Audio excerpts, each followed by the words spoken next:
A journey begins with one small step. It doesn't matter how hard you hit, whether you win or lose. What matters is that you have a common goal. And to reach that goal, it takes a band of brothers acting as one. Every week, we come together to witness these gladiators of the gridiron pour their heart and soul onto the field. This is Friday Night Rivals on MyTV WQMY.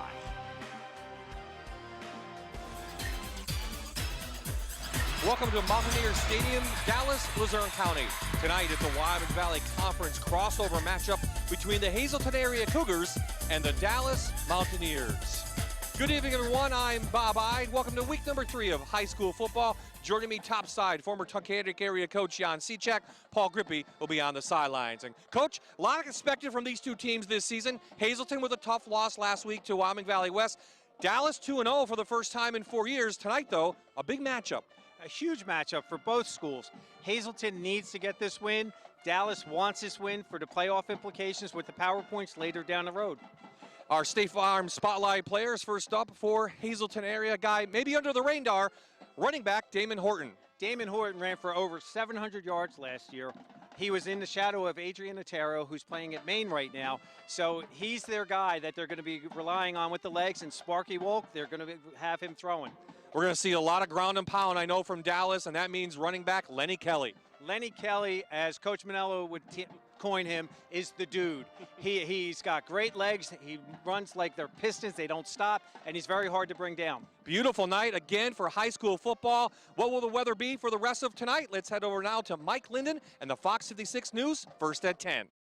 A much cooler feeling evening out there tonight, Bob, as temperatures drop into the upper 50s. Bear in mind, the past few evenings have all been in the lower 70s, and it's been very humid too.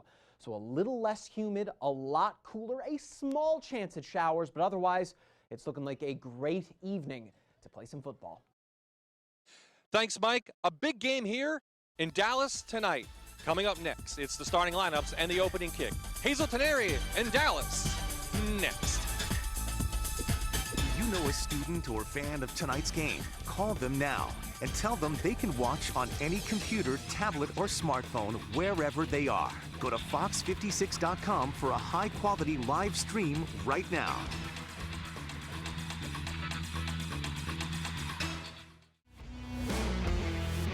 The Cougars from Hazleton 101 take the field here in Dallas, followed by the hometown Mountaineers, undefeated for the first time in 4 years. Third member of our crew tonight, as always, Paul Grippy on the field. And Paul, Dallas has really built a great program the last 3 years. And headed in the right direction, Bob. Coach Rich Manello took over 4 years ago. Well, 3 years ago in 2016, half his starters were freshmen and sophomores. Yes, they took their knocks. They went 2-8 that year. But last year they improved to 7-3 in the regular season.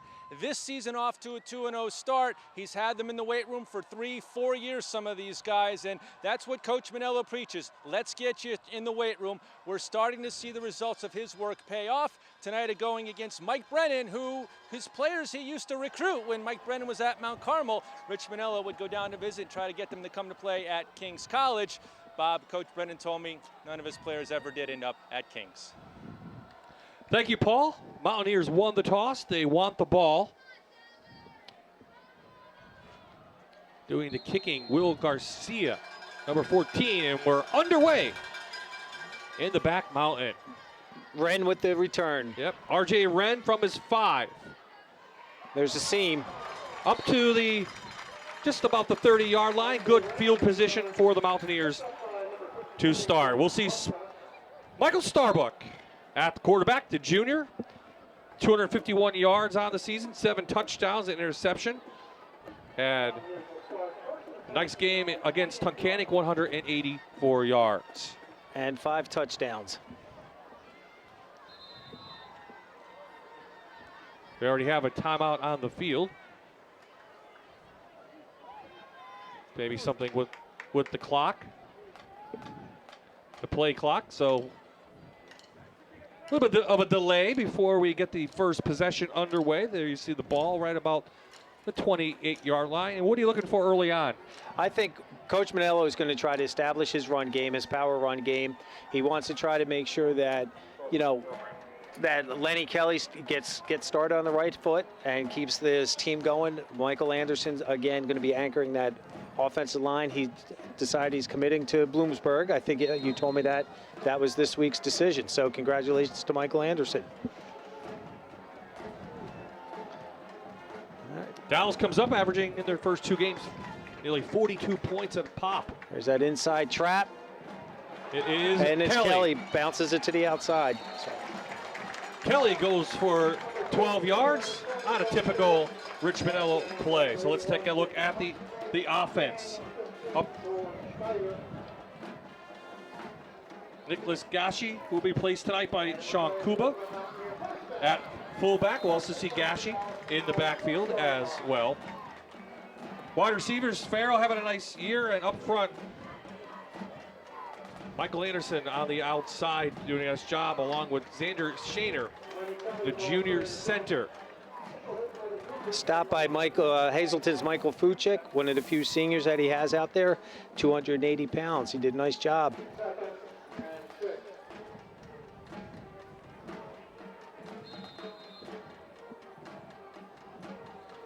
Hazleton comes up, averaging about 28 points per game defensively. I should say 13 points per game on the defense. 6 sacks on the year. They give up a lot of yards last week on the ground to Wyoming Valley West. Straight up to Kuba for a couple yards, 3rd down on the way. Inside trap that time, and Kuba did a nice job with that read. Hazleton's running that 3-3 stack defense right now, so that's a tough defense because you never know which outside linebacker or inside linebacker is coming, or a combination.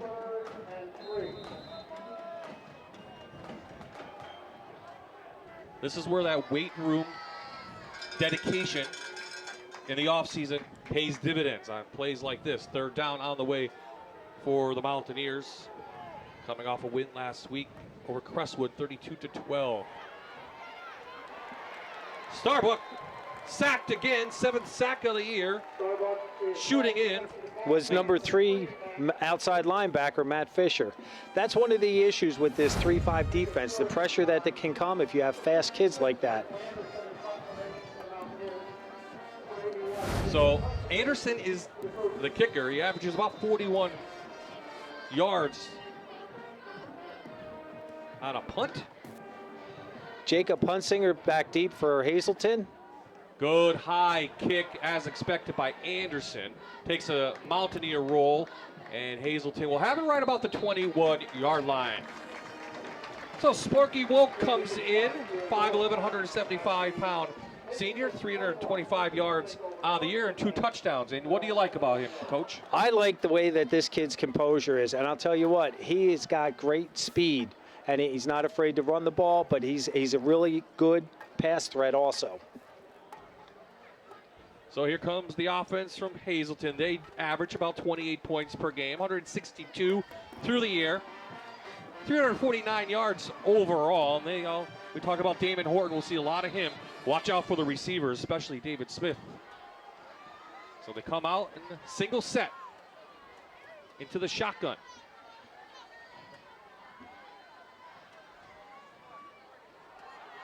Here's Horton. Nice run on the first possession, 12 yards. Here is that offense for Hazleton area. Solomon gets the start at fullback. Jacob Hunsinger, the wide receiver, 5 catches over on the year, 125 yards. And up front, Josh Hendrickson, 6'4", 270-pound senior. He'll be at the right tackle position. Hazleton has some nice size on their offensive line, and Coach Brennan's done a tremendous job with them. There's a quick pass. Sparky out to Schneider, who was injured. Schneider up for about 6.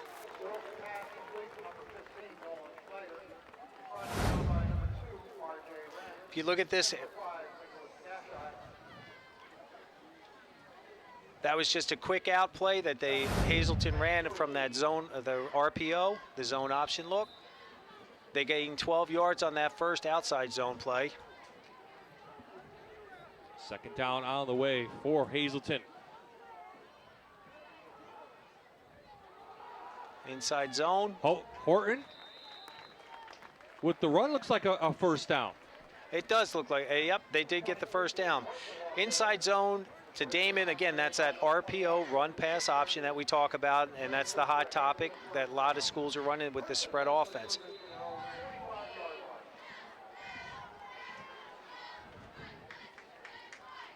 Second first down on this initial possession for Hazleton. Looking good so far. Good coverage. Woke. Stood up. Goes for a sack. Looks like the linebacker Dylan Schuster in there, number 21.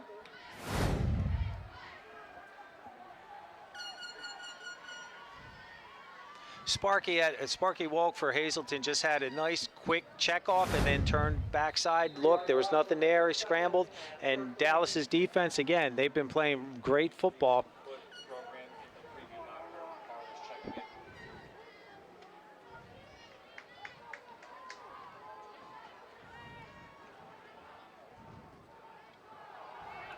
Horton trying to bounce to the outside.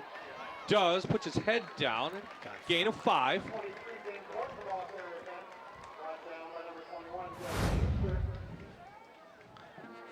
That's a great example right there of the outside zone, and the guys, his receivers did a good job with the stalk block.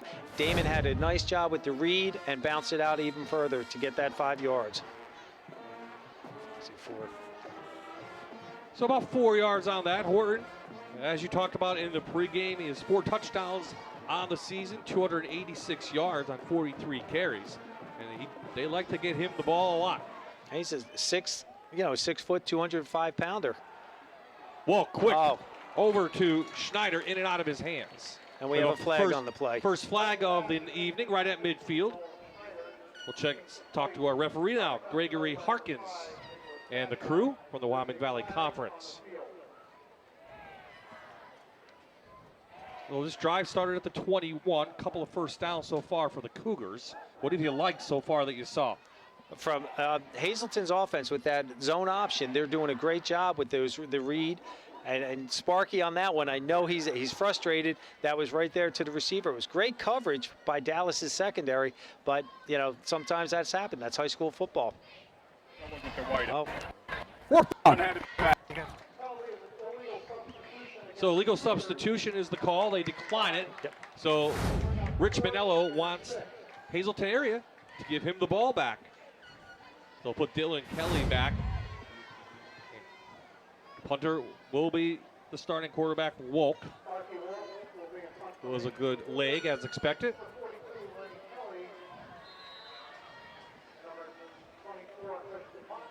Motley also got it going back, number 24. Nice high kick. Takes a strong bounce. Kelly started from his 2. Nice return, about 22 yards, up near the 24-yard line. Titanic Automart impact players.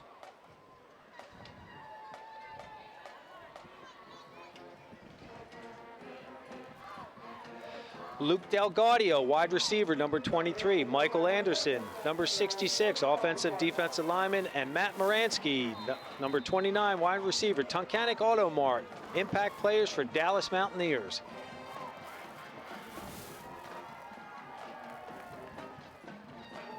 Back underneath center goes Starbuck, I formation. Nice roll. Give it out to Kelly. Nice running room. Taken down very late out the outside, and didn't see a number out there, but we'll have a flag on the outside, add some more yardage after the gain of 15. That's just, it's really frustrating as a coach when you see that the running back was out of bounds and the kid just gave it, Nolan, number 15, Nolan Schneider, just gave a little bit too much out of bounds. That's why that yellow flag came out. Dead ball, personal foul, late hit out of bounds, 15-yard penalty, first down. On that play, Michael Starbuck did a tremendous fake roll on that as he was handing the ball off to Lenny Kelly, and Lenny just did a nice job running that ball. And then, like I said, to tack 15 more on, that just hurts. Have to play a little bit more disciplined. And I know Nolan Schneider's a senior. He knows a little bit better than that, and I know Coach Brennan doesn't really tolerate that. So the Mountaineers in Cougar territory for the first time this evening. 5-man front. There's that. Starbuck going over the middle. He's got a guy. That's Matt Moransky for a Manuka Subaru touchdown for the Mountaineers, 46 yards. Michael Starbuck does a tremendous job on this. Watch this roll. He comes back, tucks. He's patient, turns around, and just throws that post pattern perfectly.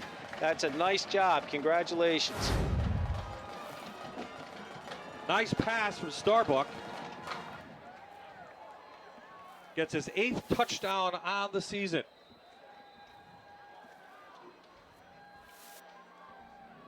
David Smith was the cornerback in that situation for Hazleton, who just had too much cushion and didn't break on it. We always emphasize, make sure it went on the break, you were at the arm's length away at his hip. Kick is up and through, and the Mountaineers with 6:53 remaining in the first quarter take the 7-0 lead.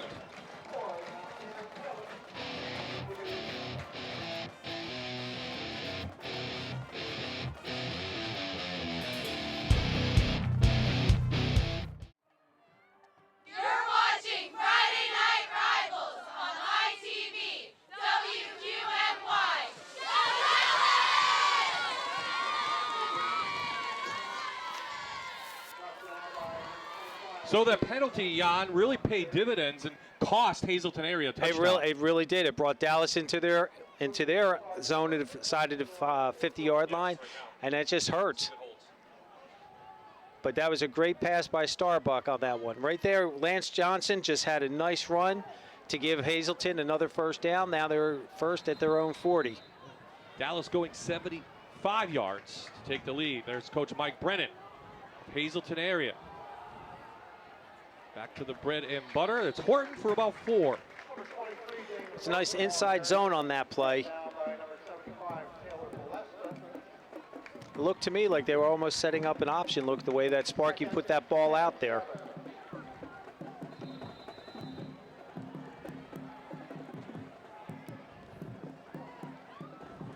Hazleton with a nice offense, 349 yards, as I mentioned. Dallas's defense played pretty well.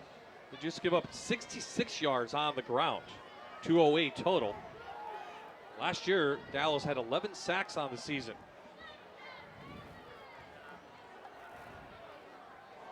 Well, somehow, wow, threads a needle and gets it to Horton, and Horton with room inside Mountaineer territory, brought down the 35-yard line. That was a tremendous, tremendous effort on Sparky Walk. Rolls to his left, which is always a tough throw, and there was a defender hanging in the flat, and he just threw it right in front, right out there. 22-yard gain.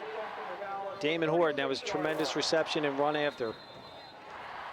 He had 6 catches coming in for 122 yards, so they do like to use Horton out of the backfield. They do, and I was talking to Dallas's defensive coordinator, and they were concerned about his running, and they're trying to establish a nice run game, and actually, right now, they are very well balanced.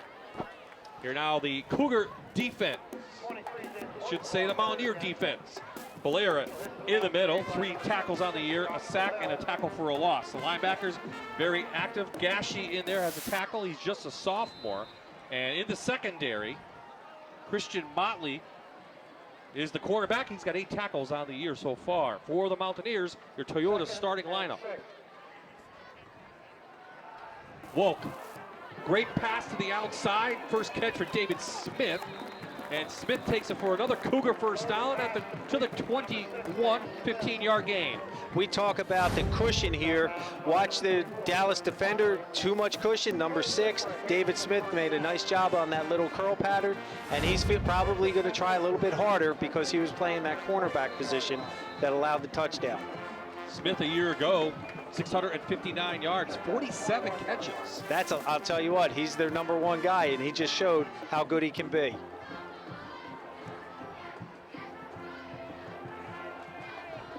Good blocking up front. Horton doing the rest. Looks like another Cougar first down. And how about the play of the right side of that line? I'll tell you what, those guys are huge over there. 265-pound and Jordan Cunningham, 270-pound senior, and Josh Headington. That was that inside zone. But what was key to that was Sparky Walk. Again, just doesn't, after he handed off, he's still continuing his fakes, so they have to honor that. Fieldhouse Sporting Goods, key to the game for Hazleton area, control the time of possession. That's what they're trying to do right here as they look to tie it up. Solomon, Dallas Solomon, the senior, the fullback, inside the 10. On that play, Dallas was starting to bring some outside pressure here from the wide side of the field, and that was a good call with Johnson going up inside. Cougars inside the Manuka Subaru red zone. First and goal, Hazleton area.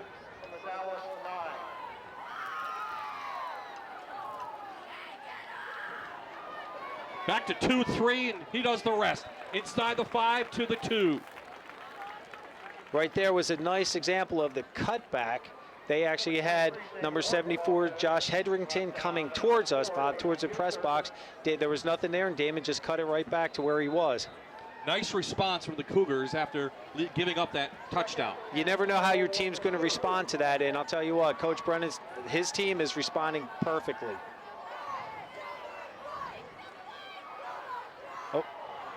Couldn't handle the snap. That's a tough one. 3rd and goal. This was one of Coach Brennan's bugaboos, and his key to the game this week was inside the red zone, no turnovers. So I'm sure right now Coach is getting a little angst going, but I know he's got his kids calm down. Let's just one play at a time. Look where we are.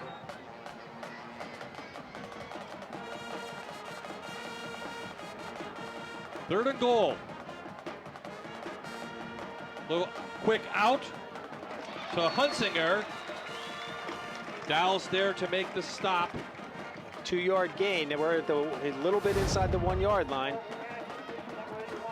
That was that quick out to Hunsinger. That was, again, he's a tall young man, 6'1", 180, and he used all of that.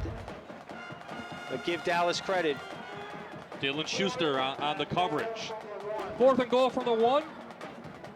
Hazleton gonna stay in.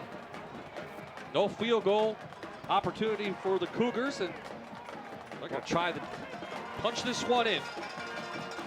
Coach is saying, I got faith in you guys. Let's get this, let's do it. Horton met, but powers in for a Manuka Subaru touchdown. Hazleton area a point away from tying this one up. Damon Horton, tremendous run. Watch the spin on this replay. To get in there, the right side of the line. They all down block, they're down, down, down, and he just does a nice job, spun that back up inside. Nothing cures your red zone woes as a touchdown, just like that. That was a tremendous drive that the Hazleton Cougars just put together. Garcia on for the extra point. That's good. And with 2:43 remaining, we're tied at 7 in Dallas.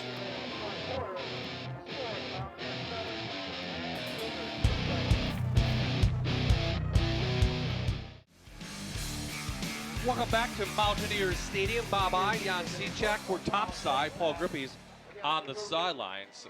Kickoff was taken. Face mask penalty called on Hazleton area. That's what the referees are going to mark off right now. So Mountaineers going to get good field position to begin this possession. Yes, they are. And again, that wasn't an intentional. It was an inadvertent. But again, his head jerked so hard backwards, they had to call the 15-yarder. Recapping Hazleton's drive, 10 plays, 60 yards, took 3:58 off the clock. Nice response from the Cougars. Absolutely. You know, Coach Brennan right now is feeling really confident. He went for 4th and 1, and he knew last week that was the difference in the Valley West game. So the other number 7 underneath center to begin this drive. Gonna pump it out into the flat, and he's got a receiver. That's Delgadio. Number 23, Luke. He's got the sidelines, and he's in for a 66-yard touchdown for the Mountaineers. Dallas takes the lead back with a Manuka Subaru touchdown.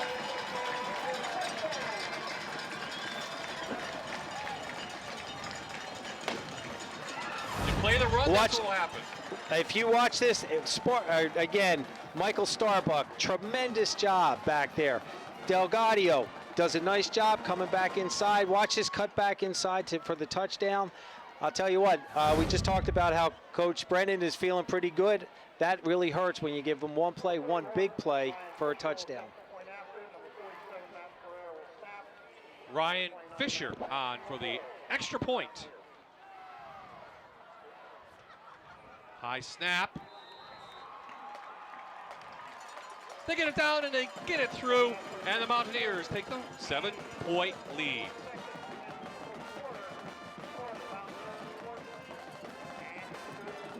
Get your fast, free quote from your local State Farm office. Contact Melissa to prepare for the future and help protect against potential risks.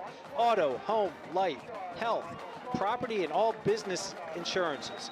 Our goal is to be Shavertown and surrounding areas' first choice for insurance and financial needs by maintaining the highest quality of customer service you expect from State Farm.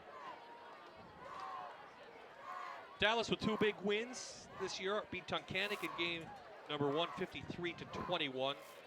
Took care of Crestwood last week, 32-12. And these boys, they've been playing since 9th grade for Dallas. They're finally got in the weight room, and they're becoming men, kind of.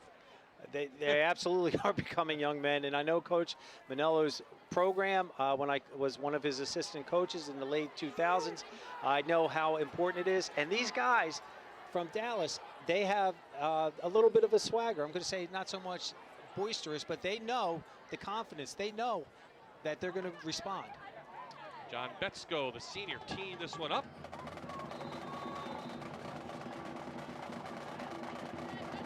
Horton back to receive. He squib it. Cougars take over right there at the 39-yard line. So if you're a team like that at Hazleton area, you tie it up and one play, you lose it. Do you feel deflated? How do young men feel like that after giving up such a big play? Again, now, just from my own experience, when these kids, these young men are out there, they put together a 4-minute drive. They go down 4th and 1. They score. They tie the game up. It deflates, but again, I know Coach Brennan's teams are resilient, and they're just gonna do what they do. They're gonna put a nice drive together.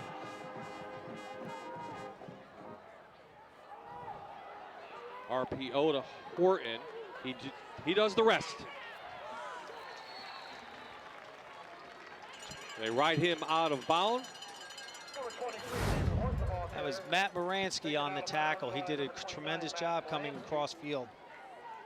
They do a nice job zone blocking that, and he just came up. Gain of 4 for the Cougar.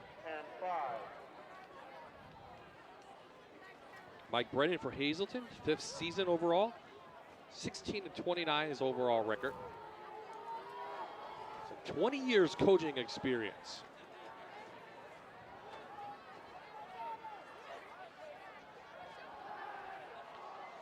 Over the middle to Schneider. And Schneider has a first down inside Mountaineer territory, gain of 10.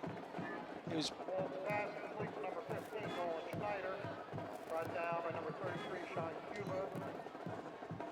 Sorry, Fieldhouse Sporting Goods. Key to the game for Dallas, Jan, limit the big plays. Coach was concerned because the last 2 weeks, the last 2 games, they were burnt during this kickoff return, so he wanted to make sure no big plays. And Hazleton on the other side wants to control the time of possession. And that's what they're going to do. And they've done that with that last drive. So again, Coach Brennan wants to just go into second quarter. Let's control this, run the first out, and keep it going. Head foul. Encroachment on the defense. offsides on the Mountaineers, and you know that's going to drive Coach Manello nuts. I was his defensive line coach, and we always stress credit card alignment, which means we would put a credit card between the ball and your helmet. So I guess that time they must have gone over their limit. So it remains first down. Ball at the Mountaineer 41.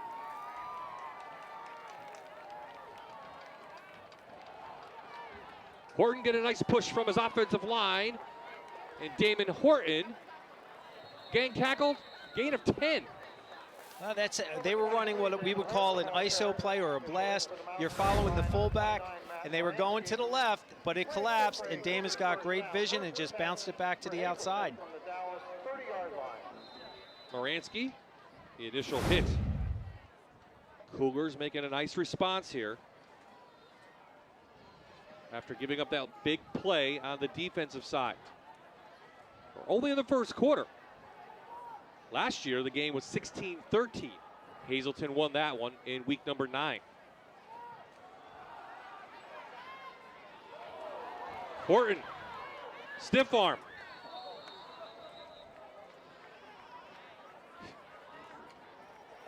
That was a lot for a gain of 4. I'll tell you what, this is counter tray. You'll see the backside guard tackle. They're coming towards us, to their left. He does a great job here. Watch this little stiff arm, and this juke stops. Oh. And he wanted it. He did. And number 75 on that play, Taylor Balesta for Dallas, did a tremendous pursuit angle and was there. And he's a defensive lineman from the other side of the field. Should be the last play of the first quarter. There is Mike Brennan for Hazleton. Walk, quick slant over to Hunsinger, and Hunsinger does the rest, and he's up to the 13-yard line.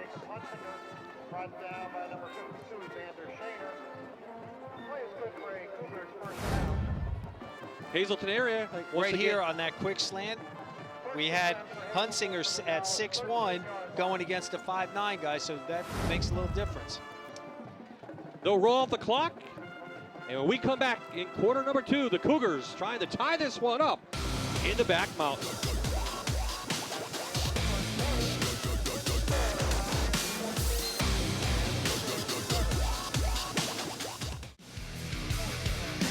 We are back at Mountaineer Stadium, Luzerne County, known as the Back Mountain. And it's the Mountaineers who lead 14-7. But the Cougars are on the move as we start the second quarter, looking to tie this one up. This drive started on the Cougar 39. This time, looks like Lance Johnson gets the ball, number 33, a junior. And he was brought down by Dallas's Nicholas Gashi. On that time, that was they were running that isolation or blast play again, but Dallas, I'll tell you what, they did a nice job reading that and shutting that down. I want to thank our sponsors who make tonight's game possible, including Tunkhannock Auto Mart. We'll hear from them at halftime.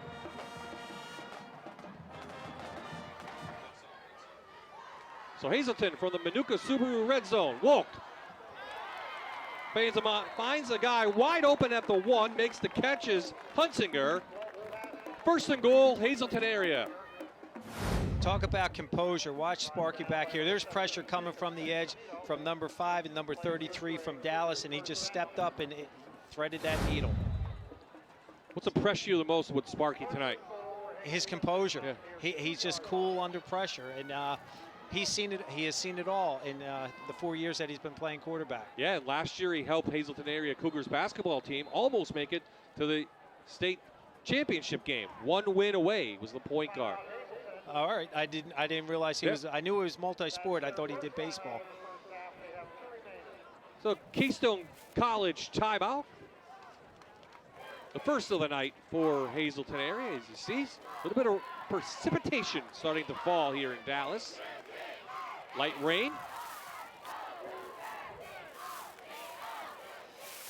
Fieldhouse Sporting Goods, right in Dallas, is your one-stop for any screen printing, embroidery, or vinyl printing needs. We can custom print any apparel or accessory for any budget level.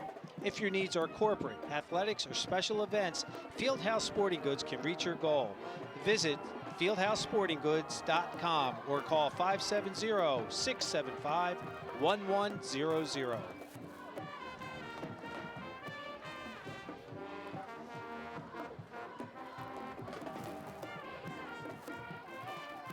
Rain probably feels really good after a little more hot and humid than maybe we expected this afternoon. Should not affect anything happening on the field with the turf here. No, it won't.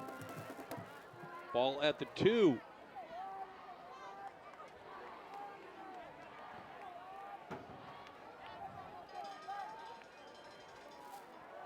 Horton follows his fullback. Second touchdown of the night for Damon Horton. Hazleton area is in for a Manuka Subaru touchdown. Here we go. We have that zone inside, and he just follows. That's what we call that blast or isolation play. He's following the fullback, and the offensive line got a great surge on that left side. Justin Beaver, who's only a sophomore, next to Jefferson Luna, who's a senior. Garcia's kick is up, and it is good. So, first play of the second quarter. Hazleton area goes in for the touchdown. It's an 8-play, 61-yard drive for Hazleton area. They tie this one up 14-14.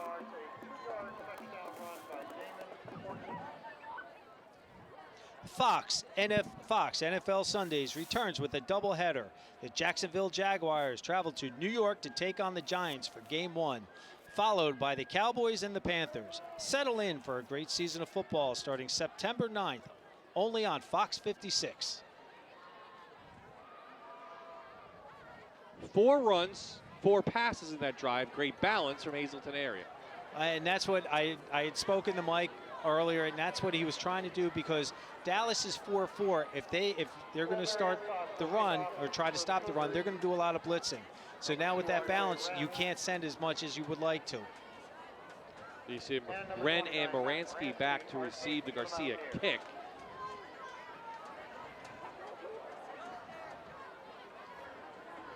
It's been a pretty good battle over the years. 2016, Hazleton won 41-23. 2 years prior to that, they did not play. So this is Wren. Look at that. Has a gap, but it shuts down quickly.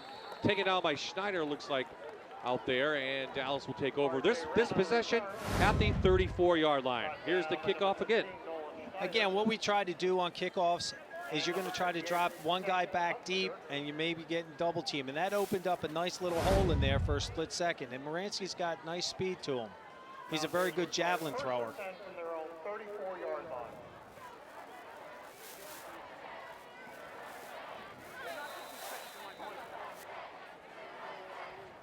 You expect Dallas, right, maybe to come out, control the line of scrimmage again? Absolutely. Get back to that running game? Well, especially with the rain starting to fall now. I know Coach Manello is going to be a little more cautious. Oh. The movement. He's going to be a little more cautious now because he doesn't want to have a bad ball or tip with the slips of the receivers trying to make cuts.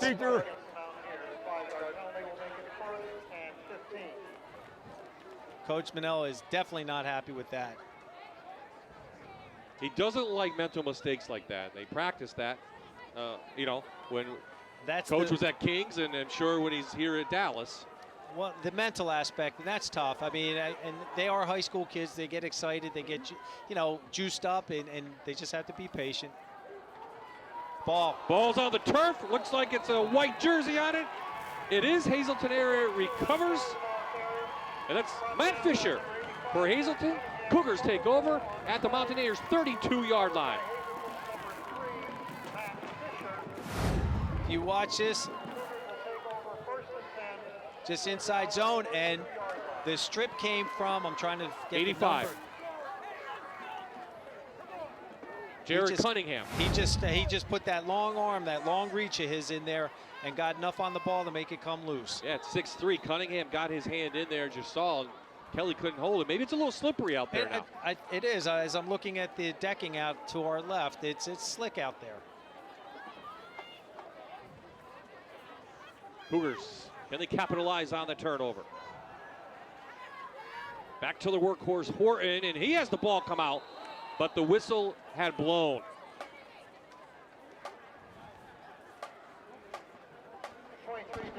Tunkhannock Auto Mart impact players: Smith, Buchik, and Molesky.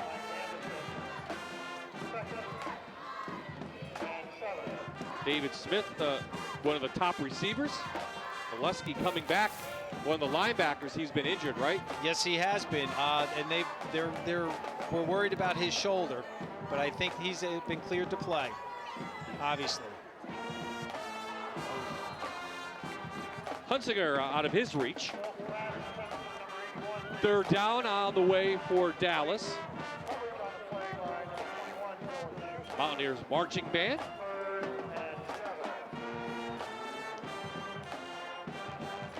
Trying to get their defense up. Make a stop here on third down. Probably two down territory at this point, don't you think? At this, where they're at? Yeah, I think they will. I think Coach Brennan is going to, you know what, we're going to get this. And again, he had the confidence in the kids in that first quarter. He'll do it again.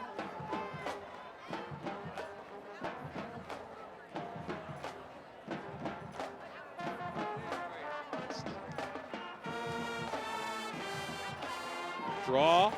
Dallas defense makes the stop. They collapse. Fourth down on the way. On that play, they were in a trips right, and then they pulled the tight end. They traded him over, so they were unbalanced. They were trying to get that overlap player in there. Credit Dallas's defense. They adjusted, they slid down, and they made that stop. Xander Shaner, the 6-foot junior, number 52, made the first hit. Mike Brennan and the Cougars going to go for it on fourth down. Under 10 minutes to play in the half. It's been a very entertaining and well-played game so far. Oh. And we're going to get a timeout from Coach Manello on the defensive side. 9:08 remaining, like I said.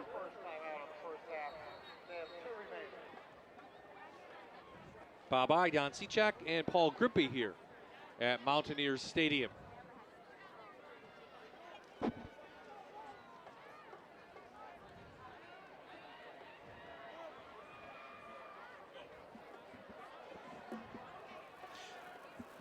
One of the newest restaurants to open in the Dallas area is also the best, Anarella Pizza and Pasta.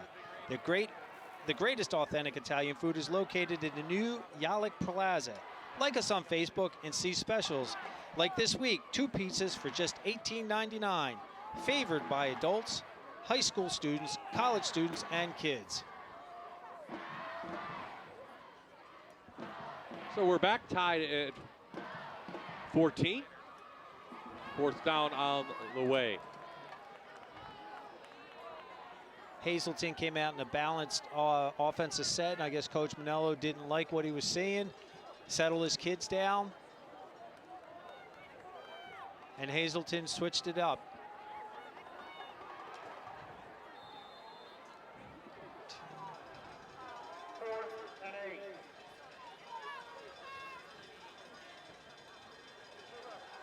Five-man rush, plenty of time, but it collapses, and Wolk goes down in the hands of big number 76, Josh Valera.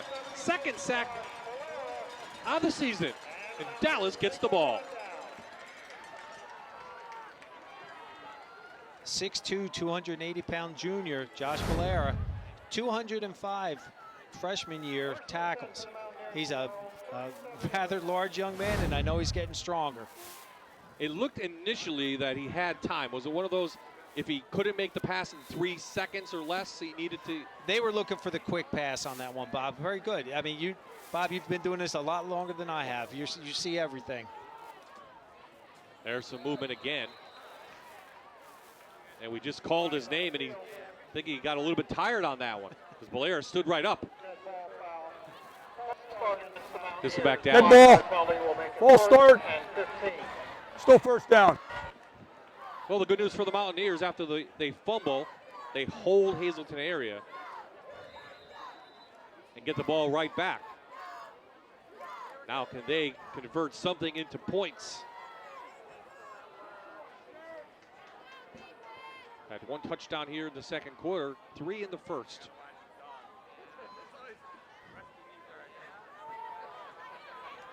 Straight through for Kelly. Kelly gets most of that 5 back, second down and 10. He's such a strong runner. I mean, and again, credit the offensive line. They made their blocks on this, and watch that. He just read it. The fullback was kicking out, and he cut it back up inside. There you saw Sean Kuba, the senior, number 33, lead the way for Kelly. Kelly last week, 152 yards against Crestwood and 2 touchdowns.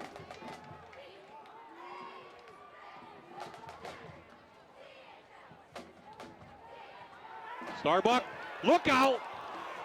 Horn had him, couldn't bring him down, and the athleticism of that quarterback picks up about 7. That could have been a disaster for Dallas. They dialed up a great play on that, and I give Michael Starbuck, this is what he does best. If he's using his feet, he is now another threat. That was Lance Johnson, number 33, who shot in. Had him.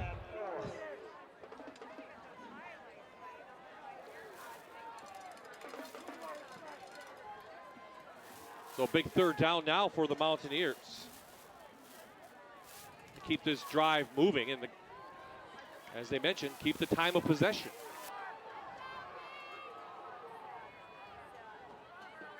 From the shotgun, quarterback draw. Starbuck, looks like he got it. He needed 4, looks like he picked up 5. They moved the chains. And here they went to a spread offense on that one. They spread them out. And again, the feet of Michael Starbuck got them that first down, got them out of that situation with the penalty. Starbuck with 74 yards coming in and a touchdown on the ground. Rich Manell looking over his chart there. Offensive plays. Former Kings College coach. 4th season here with Dallas. Kelly with room. Lenny Kelly knocked out of bounds inside the 25-yard line. Key to that play was Luke Delgado on the outside doing a great job with the stalk block. Here they come back with that inside ISO. Delgado just got enough to chip him to give Lenny Kelly time to make his cut. They're going to keep hitting it, and then they're going to break it, right? They keep going into a 25-yard game for Lenny Kelly. Now Dallas close enough to get back the lead.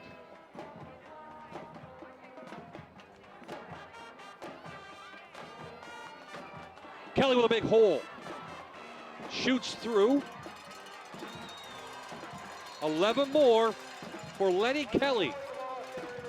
We talk about the trap play on here. Here's the big number 76 pulling. It's a counter tray, 75 and 76. And 76, he did a nice job blocking number 33 and knocking him down. Nice cutback too by Kelly. Dallas inside the Manuka Subaru red zone one more time.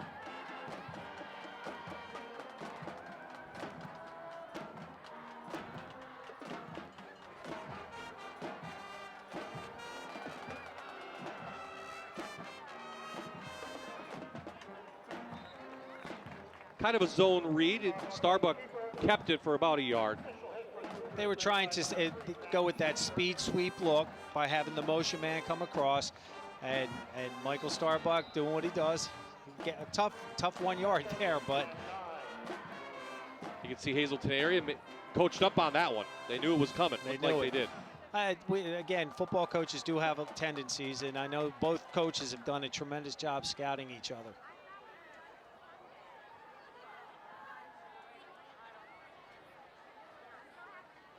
Give it to him again.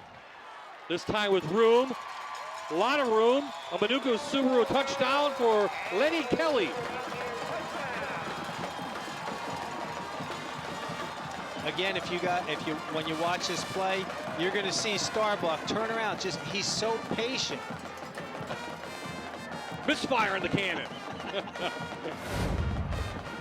They blocked down, down, down. They ran this earlier. There's that power G is what Coach Manello used to run at Kings a lot with success, just like that.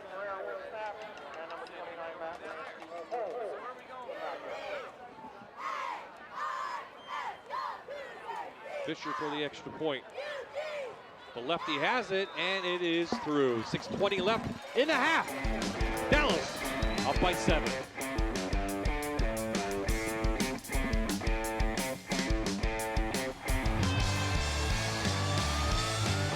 Friday Night Rivals is brought to you by Toyota, Let's Go Places, Luzerne County Community College, Keystone College, Manuka Subaru, and Tunkhannock Auto Mart.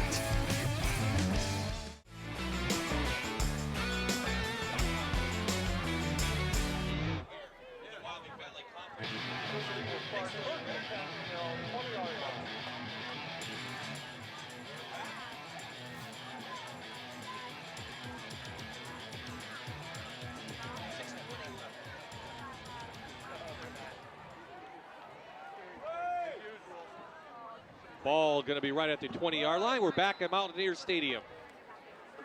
On the kickoff, went out into the end zone. So Hazleton area back out after Dallas went 7 plays, 63 yards to take the 7-point lead.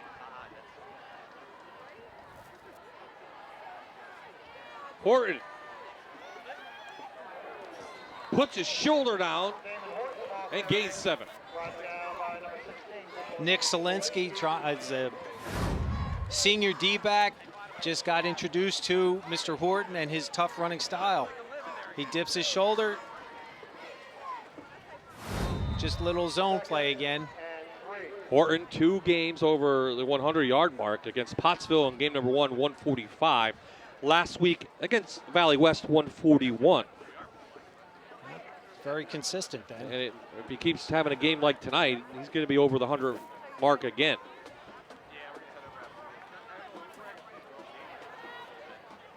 Quarterback draw, close to a first down, about a yard short. On that play, they ended up having the trips formation to their right. Damon was in the back, and they flared him out, trying to get the defense to take that one extra man out. And Sparky, that was a design play, just to run him up the gut. There you see Mike Brennan.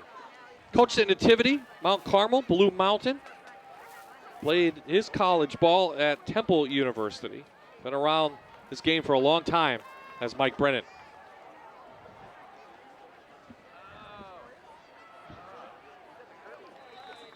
So Horton gives them 2 yards and a first down. And we have an injured Cougar, and that's their center, Fuchik.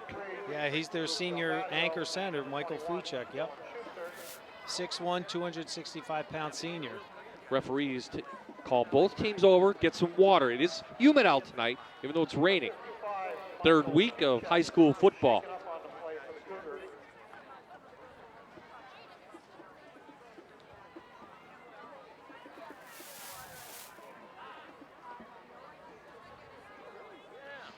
Keystone College Experience. Open house on Saturday, September 22nd. Students and parents register at keystone.edu.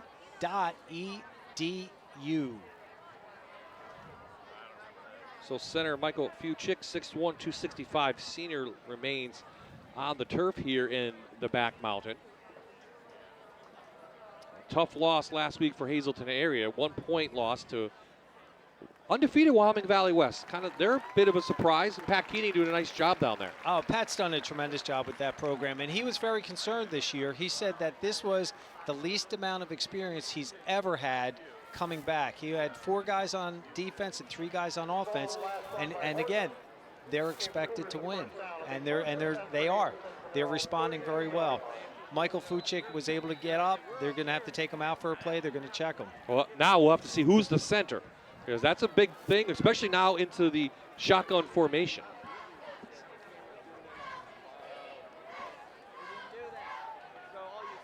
Good snap. Walk. Quick hitter to Hunsinger. And with room, the senior still on his feet near midfield. Gain of 18 for Jacob Hunsinger. One of the toughest plays to defend in football is the quick slant. And Sparky walked, threaded that needle. Hunsinger did a tremendous job. The second effort there to get to the 50-yard line.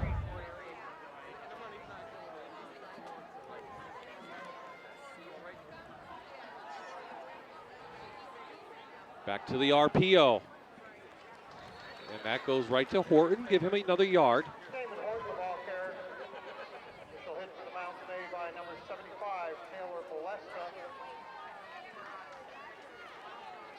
And Horton doesn't seem to get tired at all. I mean, they just keep pounding in the ball. Why not? Feed him the rock, and when you're successful, you know, he's not going to feel it. He might feel it at the end of the game, but right now the adrenaline's flowing, and he's in great shape.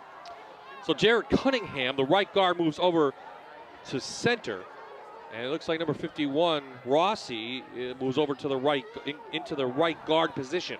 Pressure on Wolk, gets it away. David Smith was there. Shooting in, it looked like number 81 for Dallas. 81 for Jack Farrell. Yep, Farrell from the outside. And he's a tall young man, 6'3", 180-pound junior. Nice pressure coming in there. And again, Sparky's a veteran quarterback. He knew there was nothing there, and he threw it away so that there was just 3rd and 9. And a smart quarterback. That's what Coach Brennan said.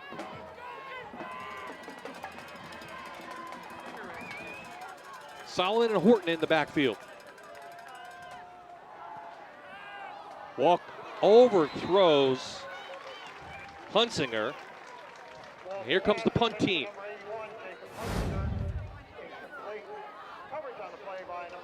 And you know, right now, Sparky's he's going to beat himself up a little bit, but again, the true mark of a competitor is he's going to let it go, and he knows he's going to do better next time. That one maybe just got away, slippery ball or something. Slick ball.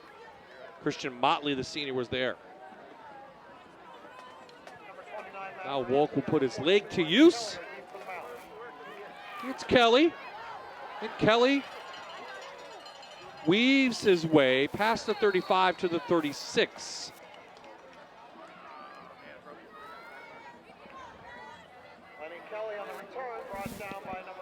Get your fast, free quote from your local State Farm office. Contact Melissa to prepare for the future and help protect against potential risks. Auto, home, life, health, property, and all business insurances. Our goal is to be Shavertown and surrounding areas' first choice for insurance and financial needs by maintaining the highest quality of customer service you expect of State Farm.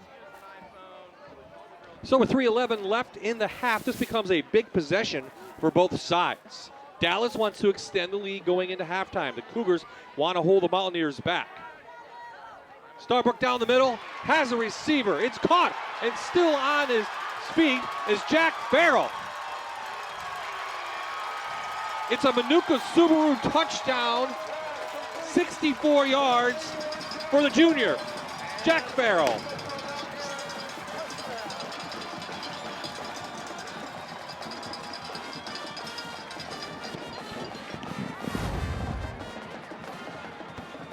On this play, Michael Starbuck, he's got a great target out there with Farrell being 6'3". He just threaded that again. It's slick out there, and Mike Farrell just did a tremendous job running that ball inside on that. However, back at the ranch, a yellow hanky is on the field, right at the 31-yard line, and we're marching back.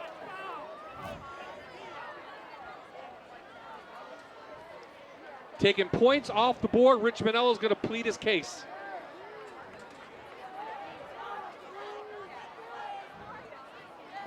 And that's huge. That's enormous. because Hazleton gets the ball to begin the second half. So Hazleton wants to hold Dallas. Dallas wants to score, get a little cushion. Let's see what we have. I didn't see anything I did not on the see replay. the call. Yep. We didn't get the call yet from the referee officially on the field. Backing this one up though. That's a hold right there.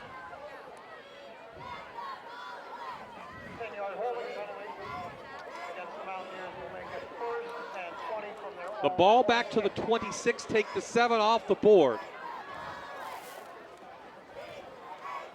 Now, Hazleton has the timeouts if they want to use them on defense to get the ball back.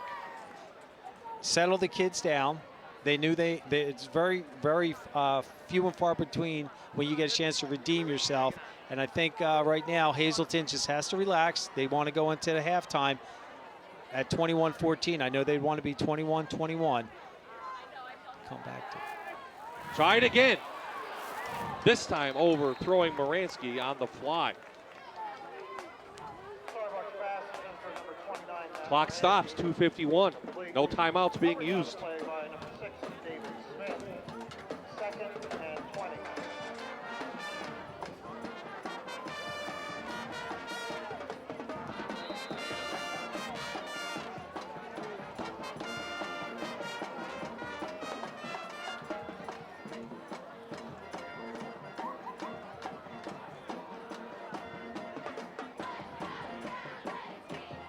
Dallas needs a first down.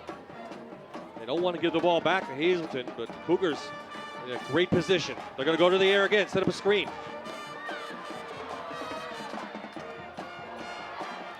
Kelly looking for a block, does a lot in his zone, up to the 43. Gain of 17. It would be 3rd and short now for the Mountaineers. That was a nice play, great call, screen play. Watch him, he just slaps them down with that stiff arm, and Kelly just keeps going and gets them back now. 3rd and 3, a reasonable amount to get for this. You have to feel good with your Kelly out there, and big number 66 is leading the way. Yep. Michael Anderson. I get out of the way. think I could run in back of him. If I was defender, I'd get out of the way. Big 3rd down. Give it to Kelly. Kelly spins and gets the first down there midfield.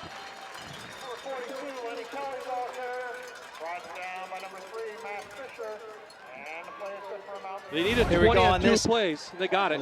It looked like it was a little bit of a draw action, a sprint draw, and Kelly just picked that up.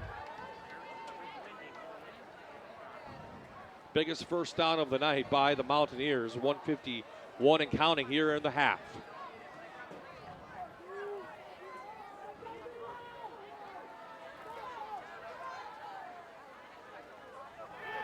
Starbuck back. Looking for Moransky out there. Well, that's 23, Delgadio, excuse me.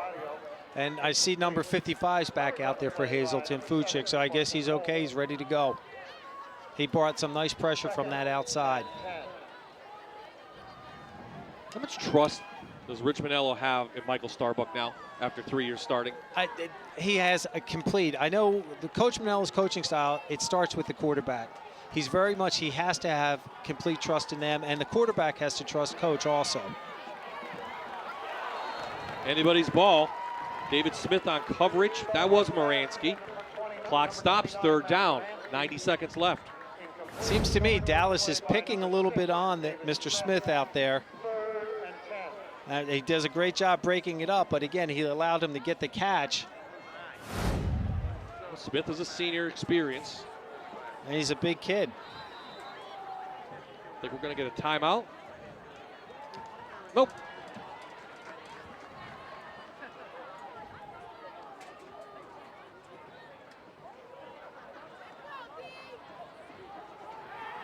Play action. Into the flat. Great catch. Beautiful catch. Delgadio with running room and more. Defense missed that one. Huge gain for Dallas. If you watch this, again, Michael Starbuck drops back, gives that fake. A tremendous one-handed catch by Delgadio. And the yards after the catch are huge. Sets Dallas up in great territory. 14-yard gain. 2 big first downs for Dallas on this drive. When it looked like They took points off the board, lost 10, got that back. That comes to composure, too, Bob. These kids have been playing together, some of them for 4 years now for Coach, most of them 3, and they don't seem to get rattled too easily. Mountaineers with an excellent chance to extend the lead going into the half.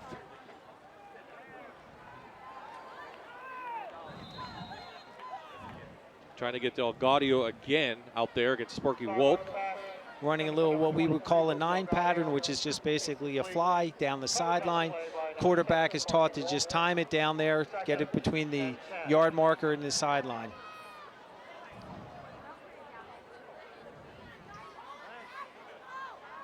Some of the Hazleton area players now with hands on their hips and taking a knee, getting a little tired on this defensive side. Well, they've been out on the defensive side a long time, and I know Coach had a couple quick strikes there for Dallas, but now they're just going to do what Coach does, grind it out. Kelly with room. Letty Kelly in the open. It's a Manuka Subaru touchdown again for number 42, Letty Kelly.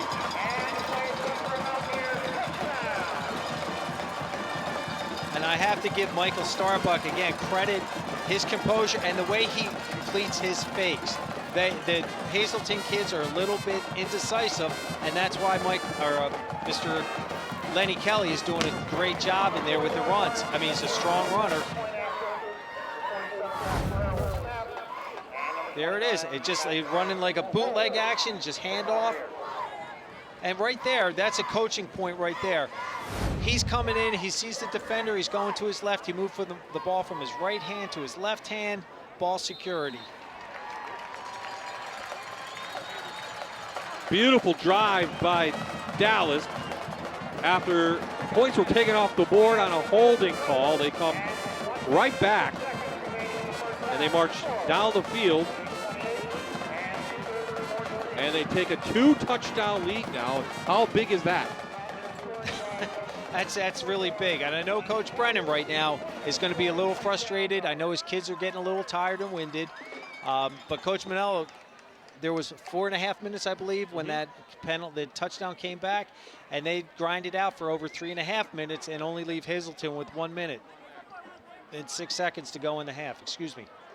7 plays, 64 yards for the Mountaineers. And Coach Manello said one of his keys to the game would be time possession, and you take 3.5 off when you only have 4.5 left. That's big.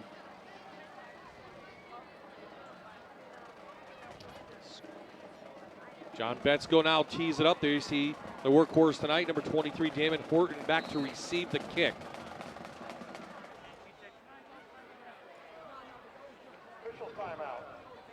Now, if you're Hazleton, you're going to have 2 possessions. You have this one before the half. You get the ball right back to begin the third quarter. Are you looking to score on this possession? You would love to, but I think Coach Brennan, with his experience, he's going to grind it out himself. He's got that great workhorse back there with Damon, and okay, let's go. I don't think he wants to go downtown or do a 3 and out to give Dallas another chance before the half. And somehow Hazleton has to find a way to stop that rushing attack. It hurt them last week. It's hurting them again here. Horton from his 1.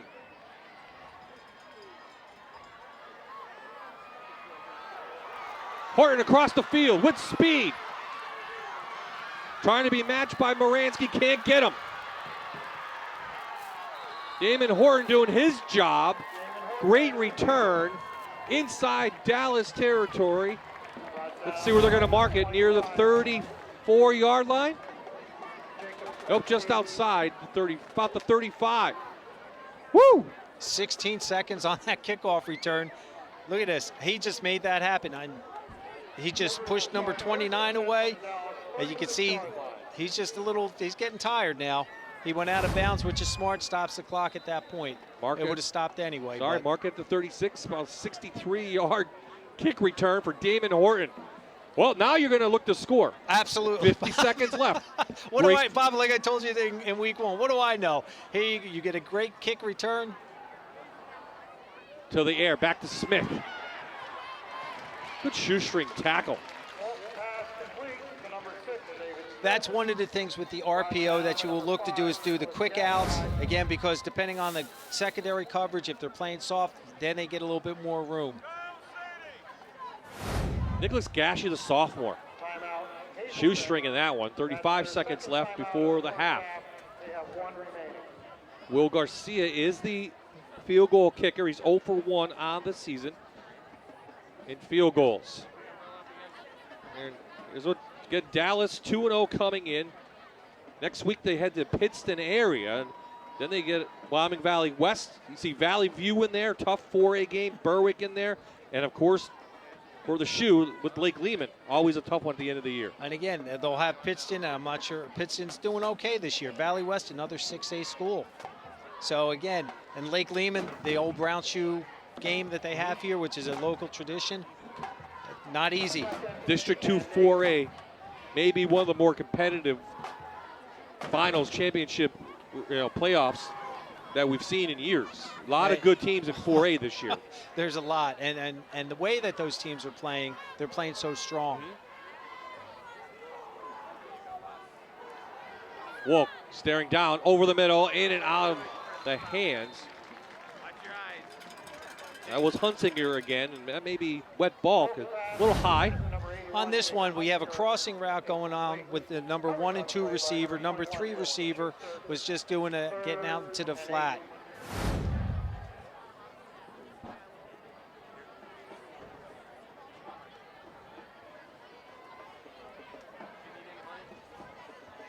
Third down on the way. Wolf getting the play from Coach Mike Brennan.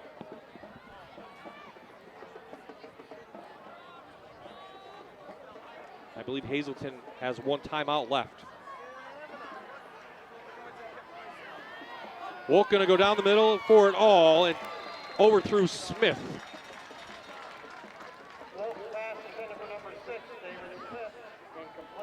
Now on 4th down, you obviously have to go for it. You call timeout?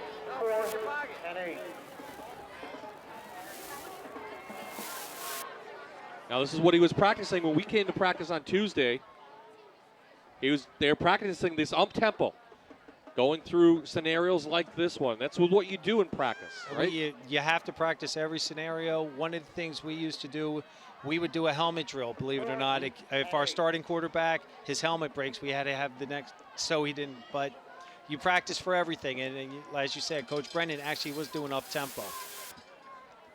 Oh, 4th down. What a throw to the outside. Hits Smith. First down, clock stop. That was all Sparky Wolk. It was. That was a great ball. Great out pattern. Gets the first down. Dallas player.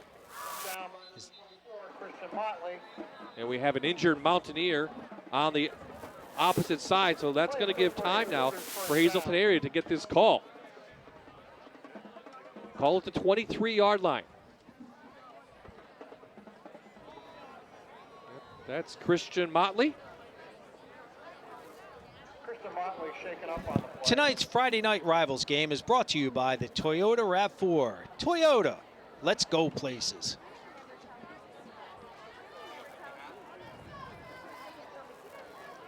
Coming up at the half here on My TV, we'll have our Fox 56 News report. We'll have an interview with the folks from Tunkhannock Automart. We'll meet the new coach of Kings College football, and then Jan and I will be back. Kings College. Keystone College. What did I say, Kings? Yeah. I was thinking Richmond L. Richie Manel. Keystone College, and we'll talk to Justin Higgins. I just have to give a little shout out to these people that keep these football players going. Joe Junta actually was a trainer for me at Tunkhannock back in 1999.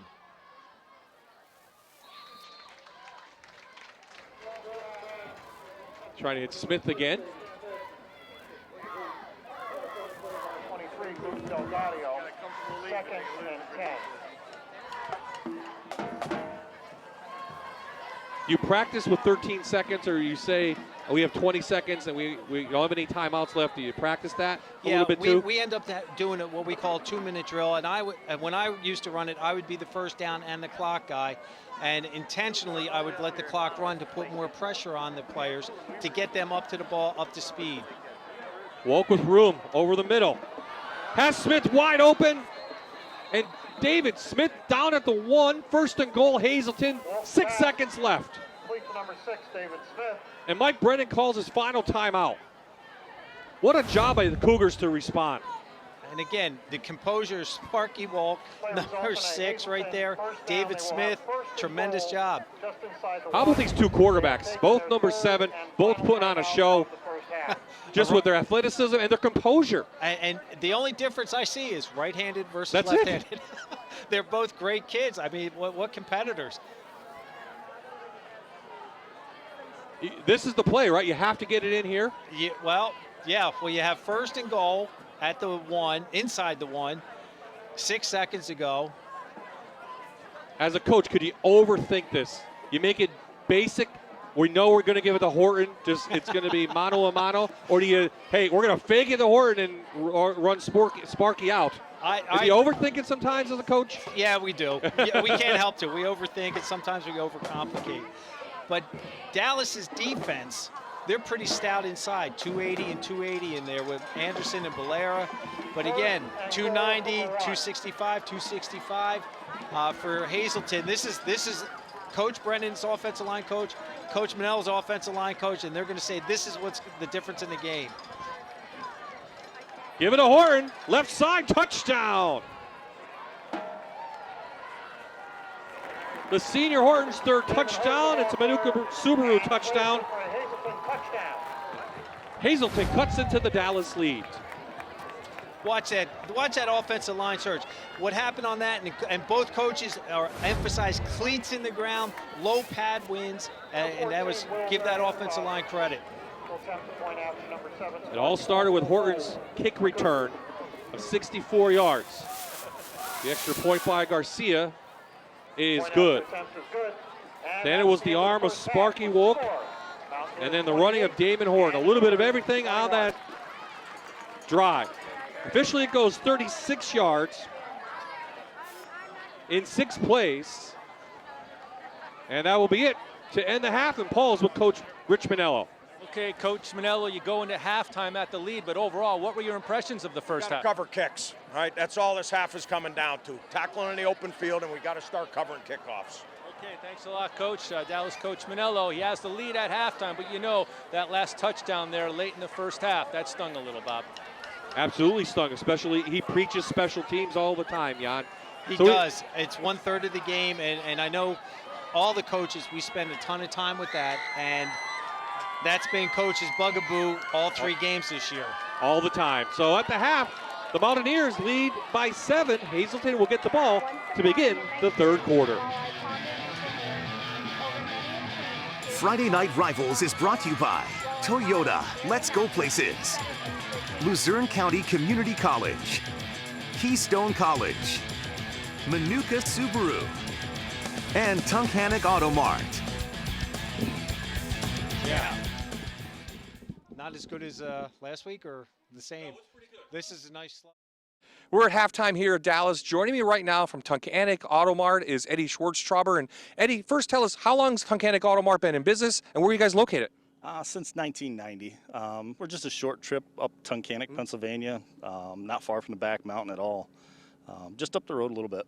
What kind of cars do you offer? What kind of manufacturers at Tunkhannock Auto Mart? Chrysler, Jeep, Dodge, and Ram products. We offer a full line of new and pre-owned. You mentioned new, so what's new for 2018, 2019s are already out? Actually, the 2019 Rams just came out a couple months ago.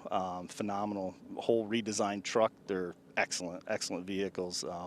They've also changed the Jeep Wrangler. They came out with the JL model, which, again, whole redesign on the new Jeep Wrangler as well. So it's awesome vehicles. And you mentioned the Dodge. How about a little in depth? What's it got underneath the hood? 5.7 liter Hemi. Okay. They still have the true vehicle. I mean, tried and true motor. Excellent. Yep. And I have a Jeep Grand Cherokee. There's one of the popular ones. You mentioned the Wrangler. So Jeeps keep getting better.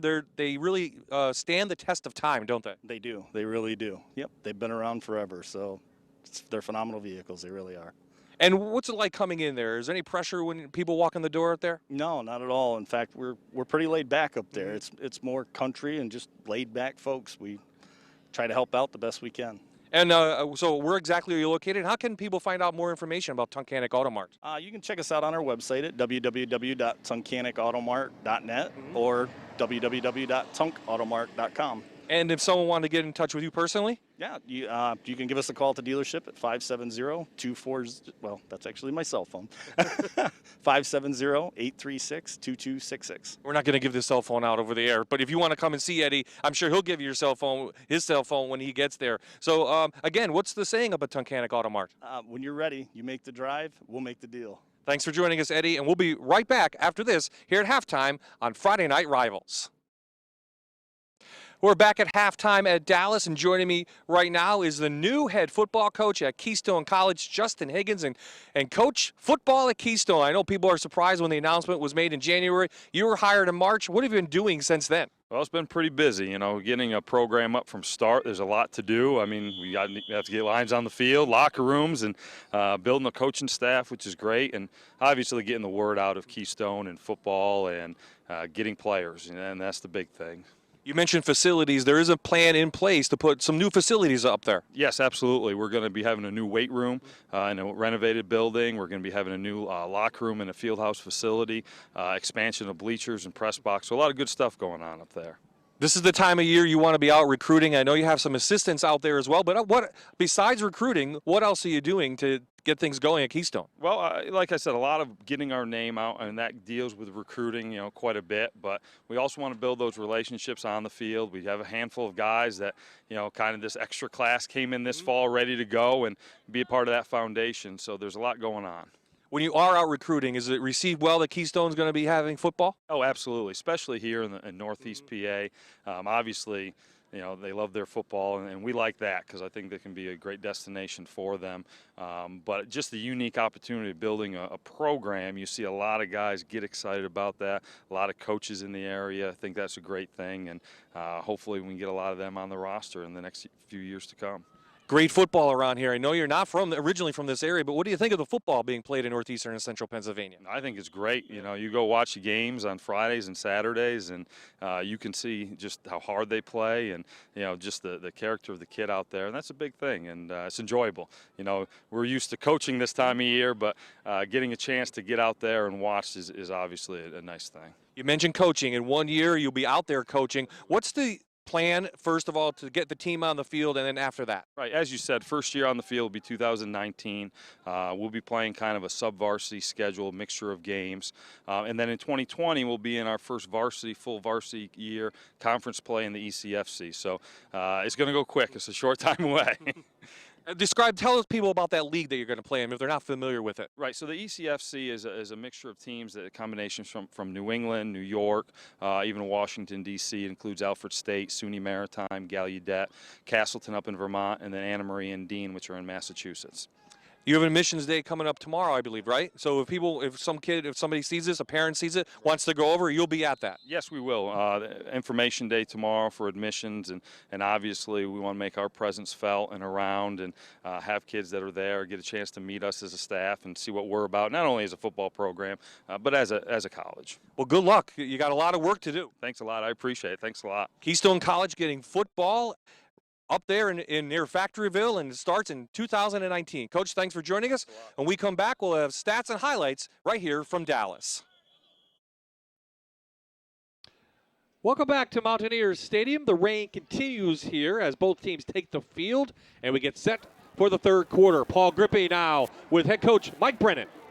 Okay, Coach, Dallas used the big play to get the lead in that first half. Did you tell your team about that or make them more aware of it? Yeah, we have to stop the run first and put Kelly in the ground, and they're running a great job in the waggle, great job taking some shots downfield, and They're it's down certainly there an in that offensive shootout. Okay, you're going to get the ball here to start the half, so what you tell your offense about this possession? We got to execute, we got to focus, we got to take care of business. We've done a lot of positives offensively tonight. It's got to continue for the next 24 minutes. Okay, thanks a lot. Coach Brendan from Hazleton High School.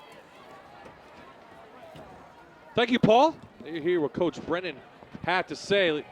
Let's take a look at some quick highlights from the first half. We have a lot of scores to show you. First, Michael Starbuck. I keep talking about his great fakes and his composure back there. He just set up, and he makes sure that he has that. He's not throwing off his back foot, and he's doing a nice job.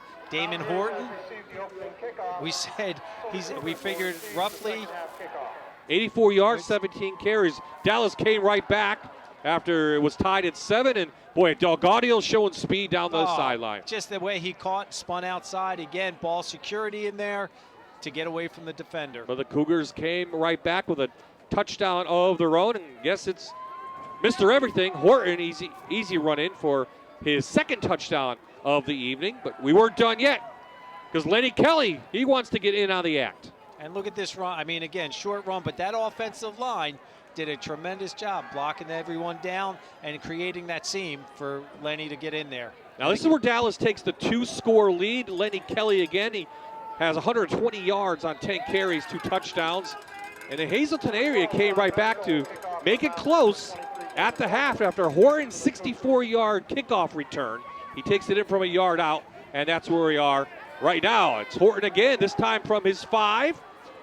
And Coach Manello, you knew he was going to stress special teams coming out.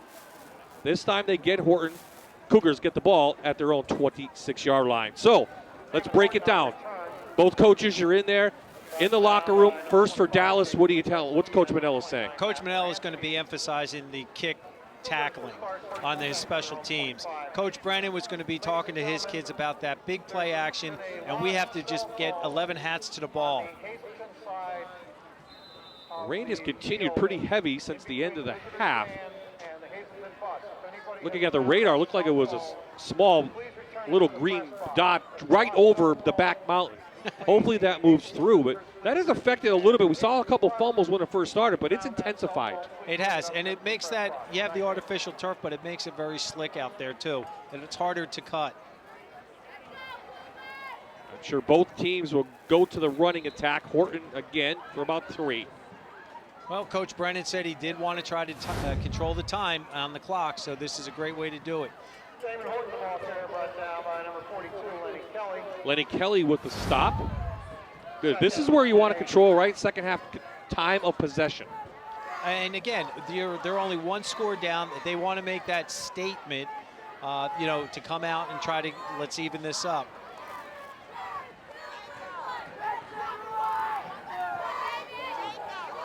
Out to Smith, who's caught a couple now, and he stays on his feet. First down past the 42, gain of 10.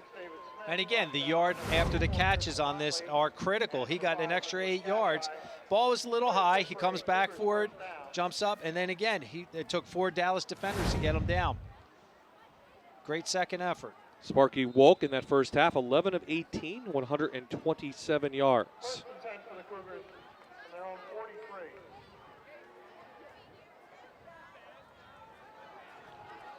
This time the Mountaineer defense stacks up. Horton a loss of 1. Looks like big Michael Anderson got him down. They were trying to run a little trap play on that one up inside, try to keep Dallas honest with that. Number 72, Justin Beaver, was the pulling tackle on that. Hazleton next week doesn't get any easier. They'll host Williamsport. They're duking it out with Berwick tonight out there in Lycoming County.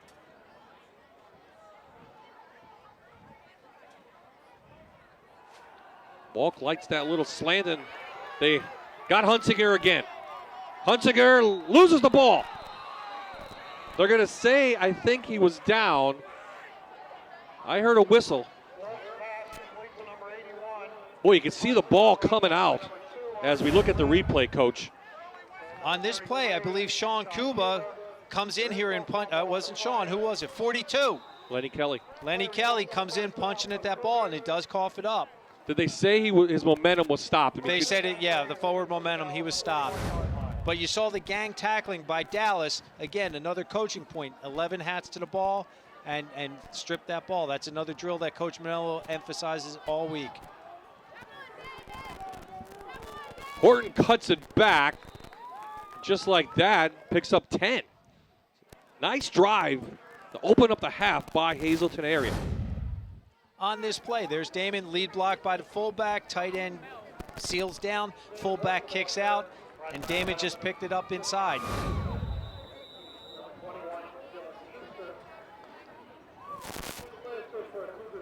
Hazleton area scored right before literally the last play of the half to make it a 7-point game if you're just joining us. Now they're trying to tie it up.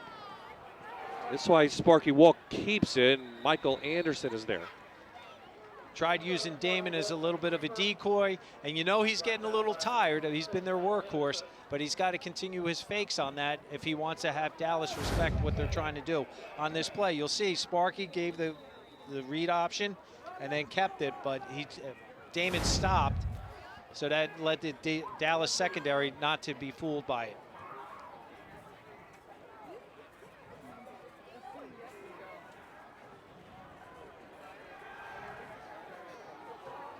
Walk was looking for that slant again. Great covered by Gashi. They like that play to Hunsinger, don't they? They really do.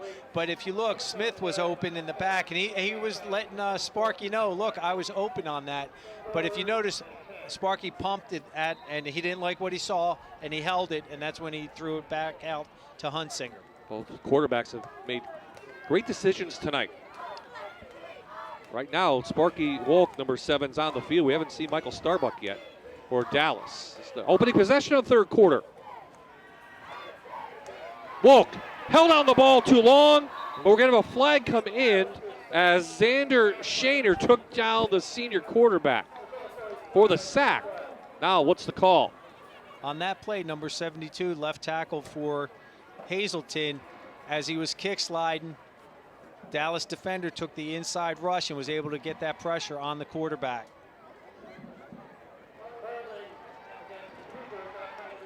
Gregory Harkins, our referee tonight. He saw that Dallas declined it.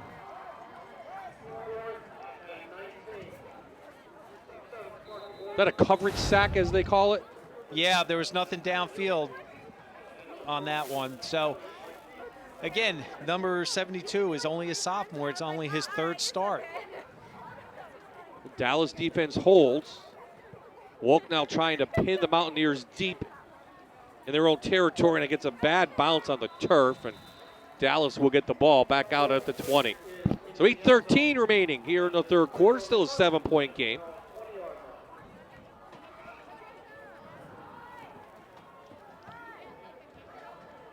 Both teams mirroring each other on the offensive stats in that first half.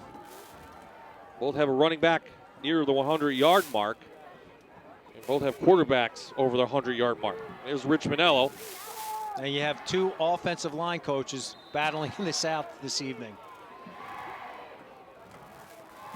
It's tough to hold the ball that long and not come up with any points. It is. Now let's see how their defense responds.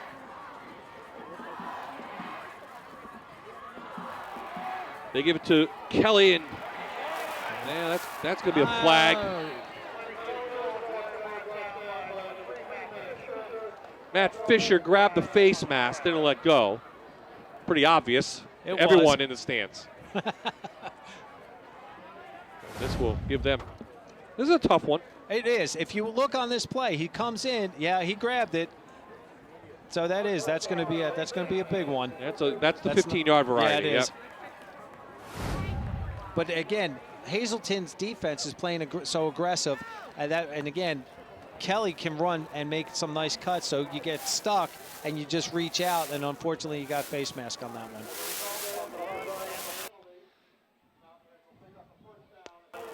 Puts the ball at the 32 and a first down for Dallas.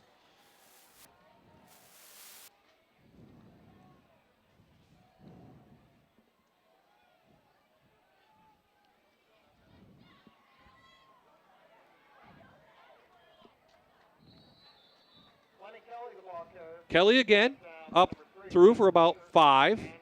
And that's pretty much what we're going to see, I think. And I wouldn't be surprised if we see number 7, Mr. Michael Starbuck, on a bootleg keep. They're setting, it looks like to me, they're setting that up. The rain has lightened up here in the back mountain.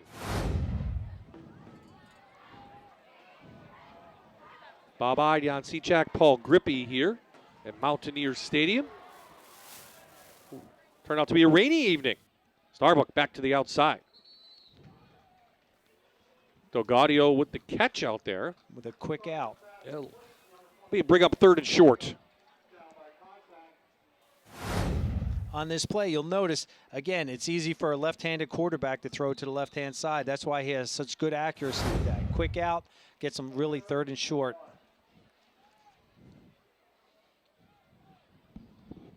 So Gaudio has a touchdown tonight. That was his 4th of the season. Dallas looking very balanced this season on the offensive side of the ball.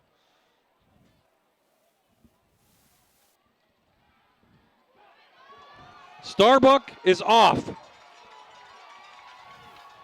Still on his feet, making moves. Finally brought down at the 31-yard line of the Hazleton area Cougars. As I was telling you, Bob, if you watch this play, this is that bootleg action they were going to set up. He comes back, fakes, and he just gets outside, and there's no defender out there because the receiver went downfield, so Smith, Hazleton's defender, has to cover that guy.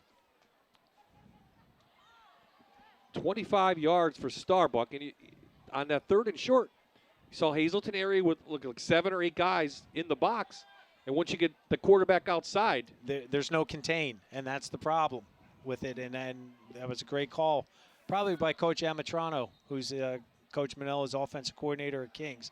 Timeout by Dallas. We didn't mention Hazleton area's defense. They play a 3-5 now.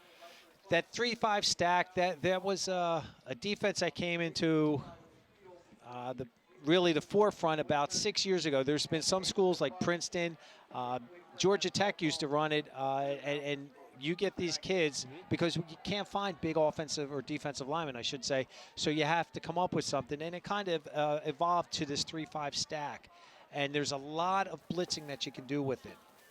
You got your 3 inside linebackers, and you got the 2 outside linebackers, and you never know who's coming, or so it can create confusion, but it also creates gaps. And we saw it last week with Danville, and previously we've seen it with Selinsgrove in our area, that 3-5 defense. So Keystone College timeout called by the Mountaineers. They'll come back on the field. Put a drive together, trying to extend this 7-point lead here on their home turf. The rain is lightened up. 31-yard line. The fans here put the umbrellas away. Hopefully that's it for the evening.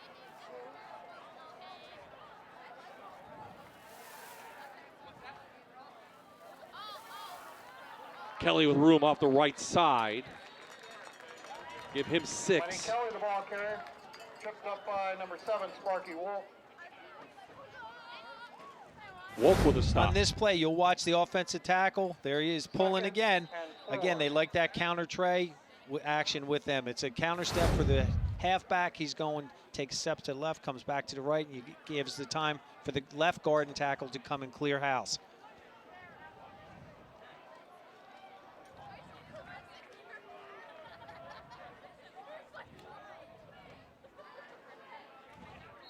Movement on the inside, looked like the left guard move. A little flinch.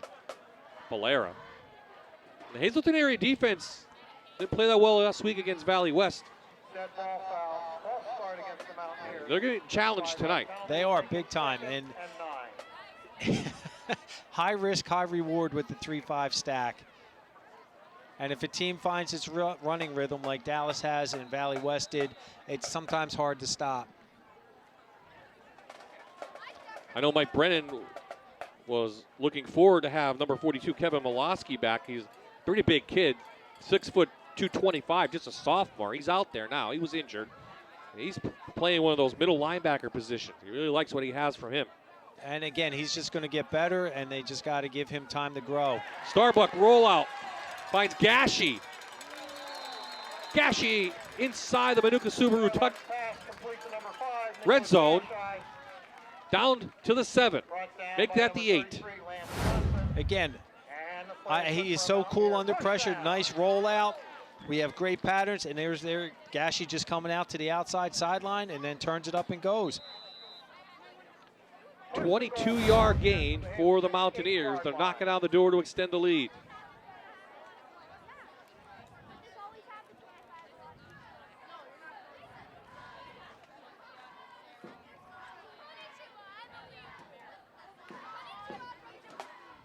Back to Kelly.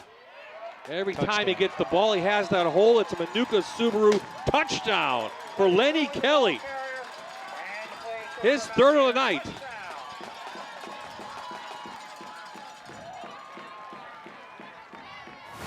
On this, watch this replay. There's that guard tackle pulling. That's Power G, Coach Manello's trademark. Number 41, Ryan Fisher will attempt the point after. Number 47, Matt Ferrara will snap. Number 29, Matt Ferrara will hold for the Mountaineers.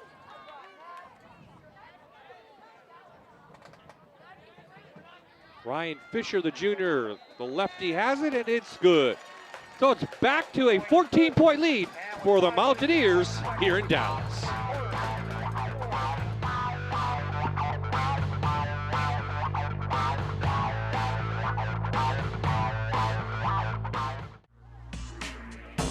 All right, I'm standing in the Dallas student section here, and I must have missed a memo because I'm the only one not wearing red, white, and blue. I guess there's some kind of theme going on tonight here for this Hazleton Dallas game. Why is everyone in red, white, and blue? What's that? USA theme.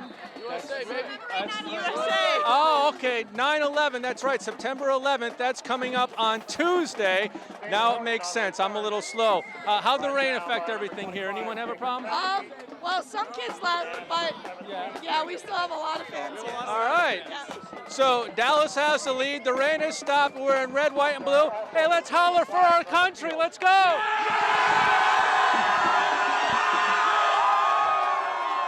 USA #1.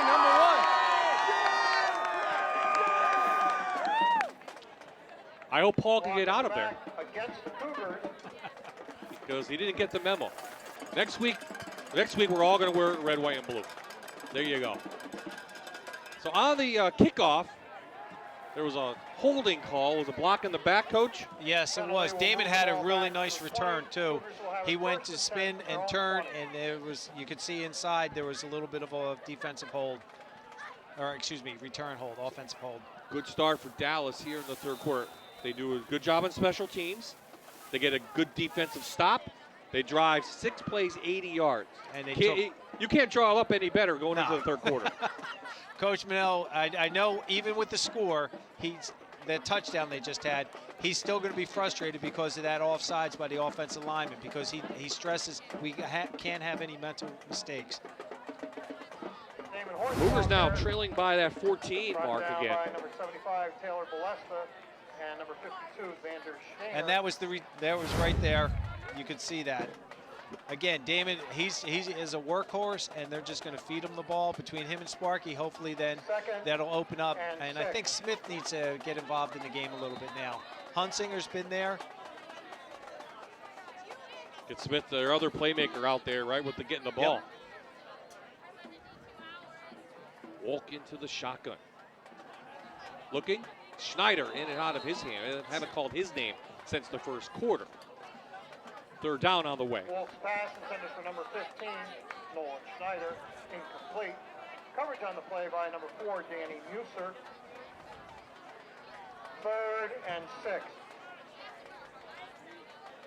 On that last play, David Smith, who is 6'2", was going against a 5'6", Christian Motley. So I think they're going to try to get some. There it is.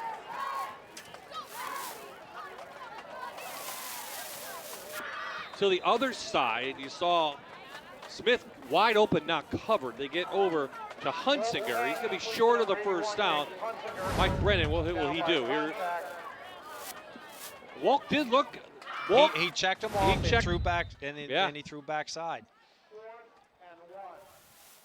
4th and 1. Cougars are going to go for it, trailing by 14 here in the third quarter.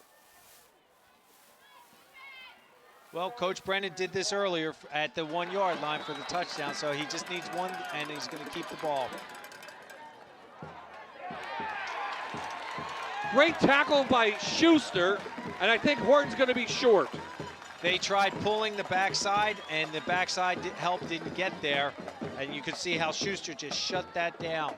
The 5'11" junior put his shoulder in there, and Dallas defense holds to get the ball back. The ball carrier is brought down by number 21, Dylan Schuster.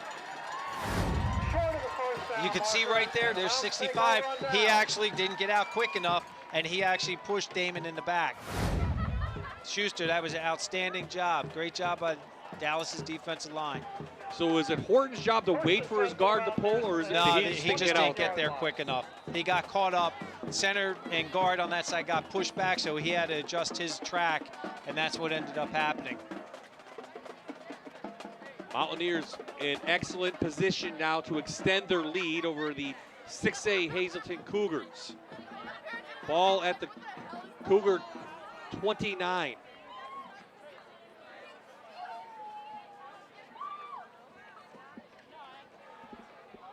Hazleton has not been able to stop this guy named Lenny Kelly. And there's that power G that Coach Manello's, like I said, is known for. He's just going to grind it out now, and he's going to put it in the offensive lineman's hands. You see that, and Lenny Kelly has great vision. He can pick the hole, and he's going to go for the cutback. He's just going to make things happen out there. Junior Matt Fisher with the stop. This Cougar defense needs to rise to the occasion and keep their team in this game.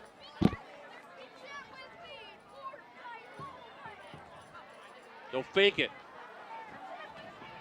Downfield, Starbuck has his receiver. To number That's 81. Farrell. Down to the 15. Gain of 11 and a first down. And the play is good for a Mountaineer. First down. If you watch that play, they have that play where it looks like they're running that power G. Quarterback bootlegs out, opposite. Great job.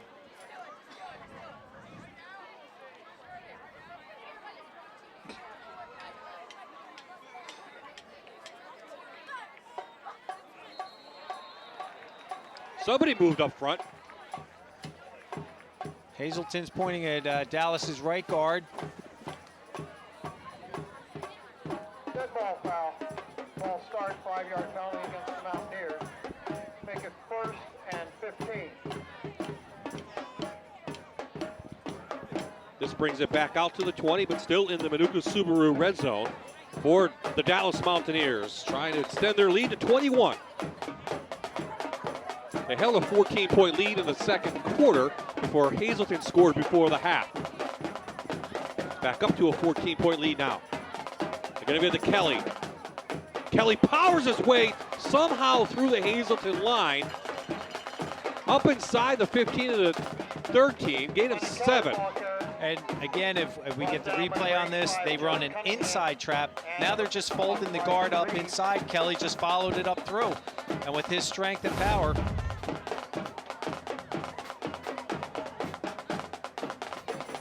Richie Santos had a hand on him, number 50, but couldn't bring down the powerful Lenny Kelly. Under 90 to play here in the third quarter. Then all Dallas here in quarter number 3. Smith with the knocked it down. Thought he might have the interception, trying to hit Moransky out there. on that play, they were just going again with that fade route, that just to get him one-on-one in space. And Smith did a nice job breaking that up.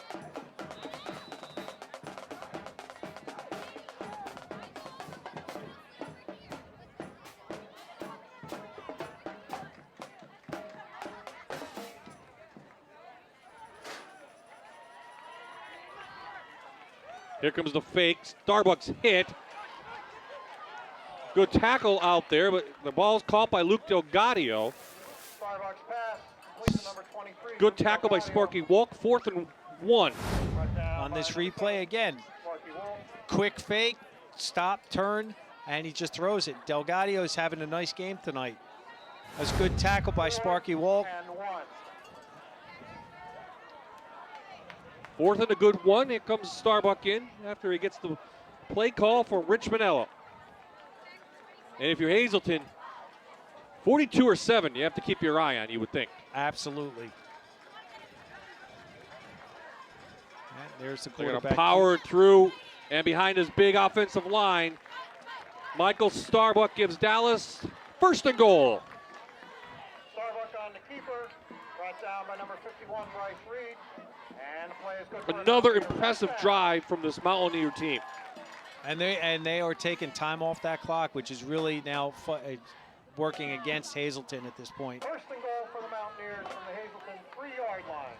Michael Starbuck on that last quarterback keep. He had 3 juniors pushing him forward.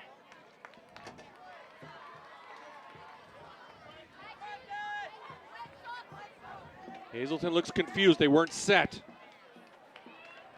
Lenny Kelly hit by Molesky, but it's not going to matter. It's a Manuka Subaru touchdown again for number 42.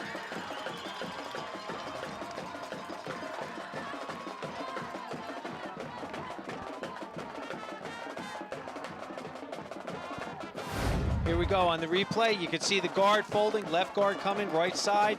They do a little bit of an influence block on that left side to allow the defense to come in pressure, because then they're going away from it. Defense holds Hazleton. They go 7 plays, 29 yards. Junior Fisher puts the extra point. It's the biggest lead of the night for the Mountaineers here in the Back Mountain.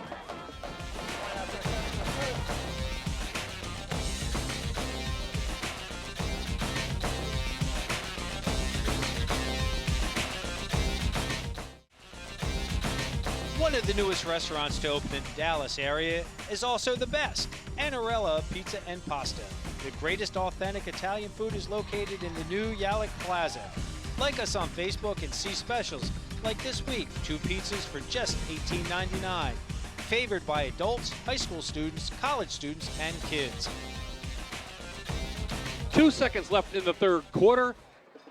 Hazleton's pinned deep in their own side of the field. Special teams coming up big for Dallas. The ball at the Cougar 10.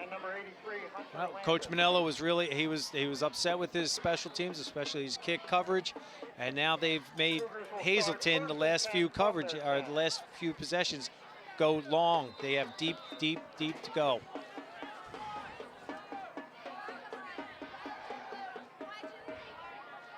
Biggest deficit of the season for Hazleton area. And that will do it. Third quarter's in the book. The Mountaineers, looking to go to 3-0 on the season, have 1 more quarter left. That is also the end of the third quarter. The score, Mountaineers 42. This is Friday Night Rivals on MyTV WQMY.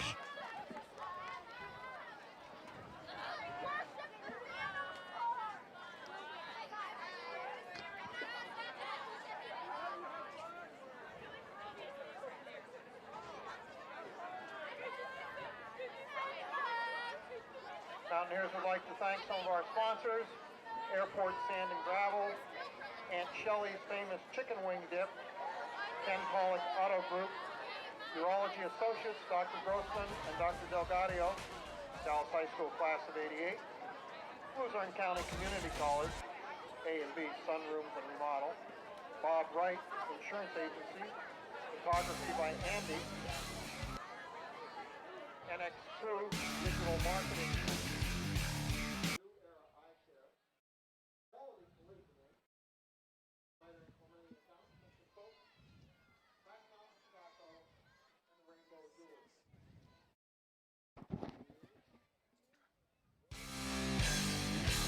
Fieldhouse Sporting Goods, right in Dallas, is your one-stop for screen printing, embroidery, or vinyl printing needs. We can custom print any apparel or accessory for any budget level. If your needs are for corporate, athletics, or special events, Fieldhouse Sporting Goods can reach your goal. Visit fieldhousesportinggoods.com or call 570-675-1100. Walt's pass complete to number 33, Lance Johnson. Johnson with the catch. Michael Anderson there to stop him. To end the third quarter, Bob, Michael Anderson had a knockdown on Sparky Walk, and he's continuing. It looks like he's stepping his game up a little bit. Putting the pedal to the metal in the fourth quarter. Third and long now coming up for Hazleton.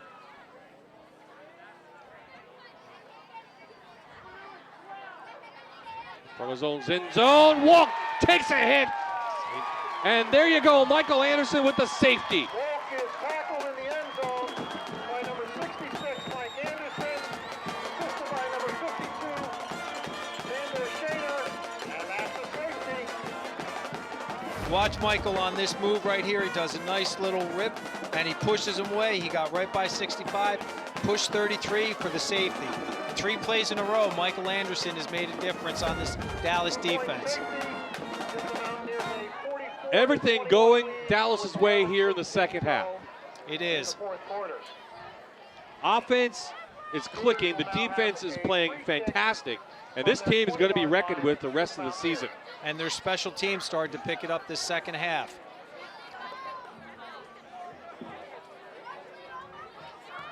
Bob, you were talking about earlier, do you practice these scenarios? And unfortunately, this is a scenario you never want to practice, is a safety where you get a free kick, but you're kicking off from your 20, and the team that just got the safety gets a chance to get more points.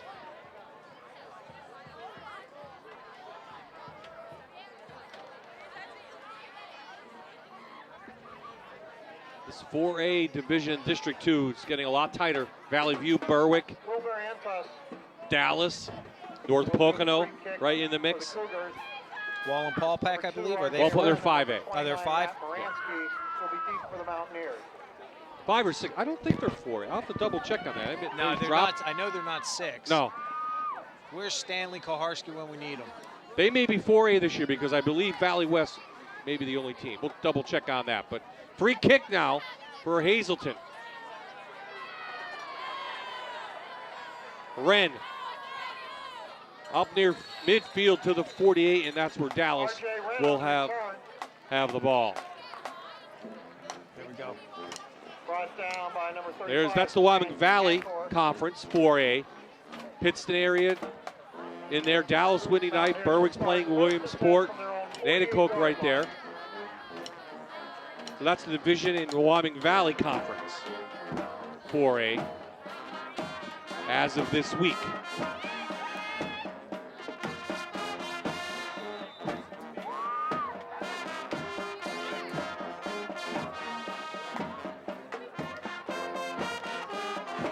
Rich Mandello decided a couple years ago, coach, right, I'm just going to play young players. And it's starting to pay off now. When he first came in, Paul talked about it early on. Weight room, weight room, weight room. And these kids, as we talked on our video blog, they have bought into it, and you can see the difference in these kids physically. And their offensive linemen are as big and as strong as they are, and they're all coming back with the exception of big Mike Anderson on there.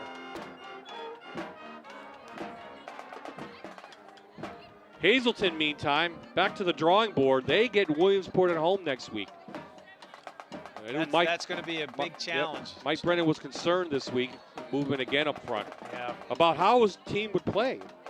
They played well in the first half, but they haven't taken care. I don't think they've taken advantage of the opportunities. They did, and again, there wasn't any red zone issues this week like there was last week with Valley West. This week, Dallas is just, they're playing their tough, aggressive 4-4, and they're covering their receivers really well. They'll back Dallas up.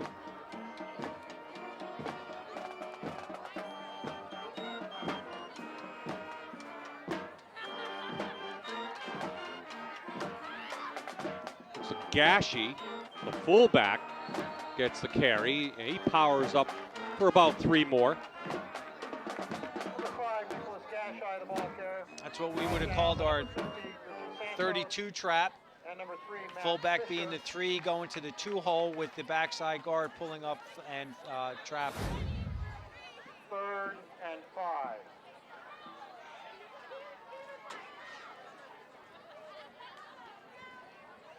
Coach Manello is just now slowing things down to his advantage now.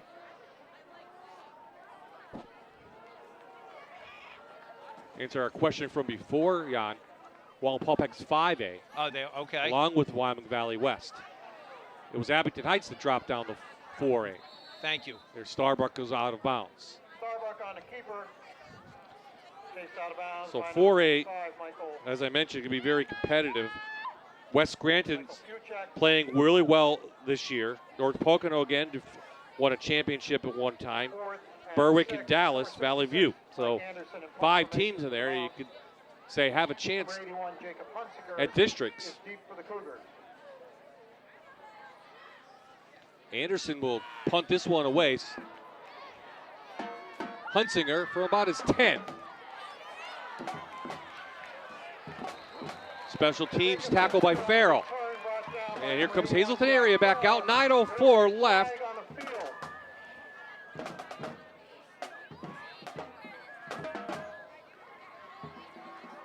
There's a flag down.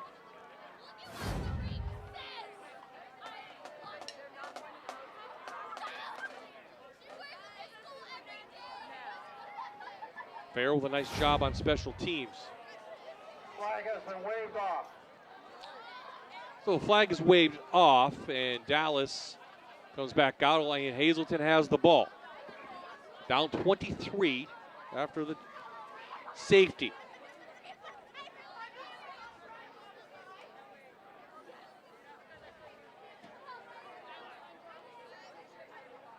With the way Dallas is playing and Berwick's playing right now, week number 9, not that any coach is looking down the road that far. We can.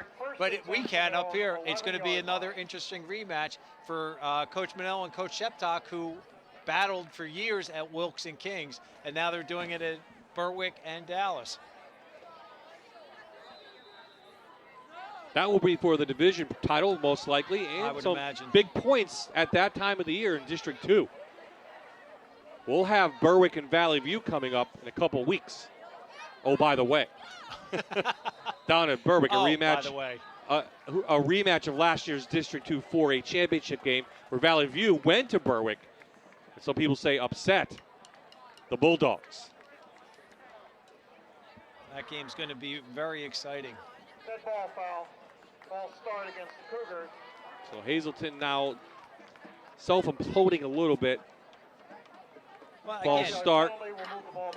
Absolutely. The mental aspect now, and again, they're feeling it, the pressure that they're down, as you said, 23 points, and then that long field, knowing that they originally started with 90 yards to go. I don't think they've gotten past midfield. In the second half. Yeah. You are correct. Horton, not much there. You see the flag comes down about the 3.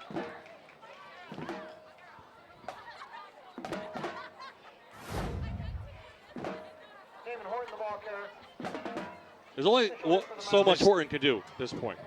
Again, he's got to get a better surge from his offensive line. Coach Brennan's going to he's going to be talking with those kids to make sure, look, guys, there's 4 quarters, and he said at the beginning of the half that there was 24 minutes to play.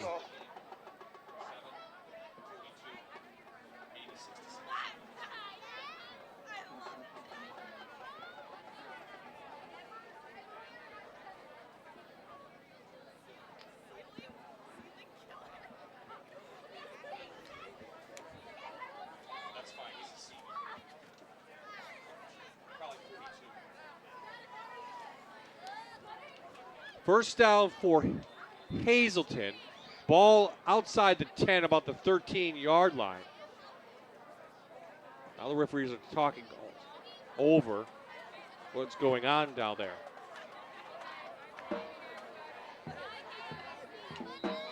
After the penalty, it'll be 1st and 9 for the Cougars. 1st and 9 now for Hazleton. Mike Brennan going to play this one to the end. 8:53 and counting. Walk to the air. No one open.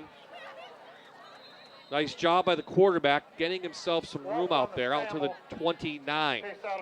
Smart, and he runs it out of bounds, trying to stop the clock so they can save that timeout. They're going to fight to the very end of this game. 1st and 10 for Hazleton from their 29-yard line.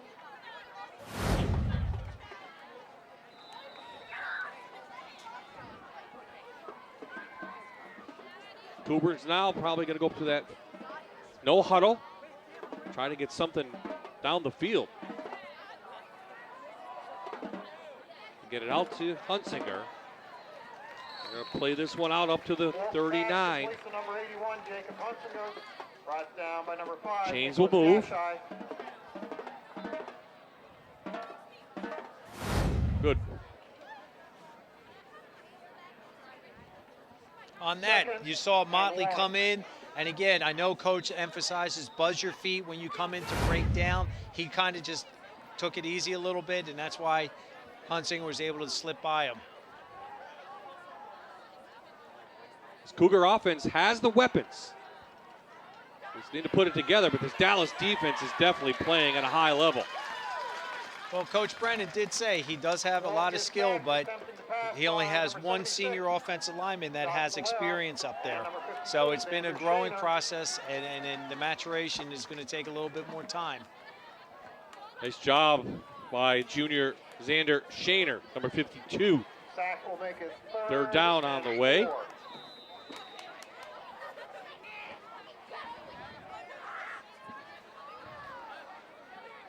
(28-21) was the score at the half.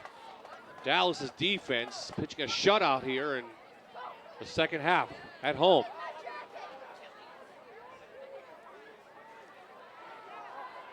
Shovel pass inside. Shaner, nice read on that. Going to be close to a first down. A shovel pass, you try to get those offensive linemen to do a little bit of an influence block, to let the defensive lineman come in, and you just get your body in between, and then it's up to the running back, and especially when you have Damon back there, that can pick and choose the hole he would like to run to. Officials timeout for a measurement. Oh. Measurement coming out. Bring the chains out. It's going to be close to a first down.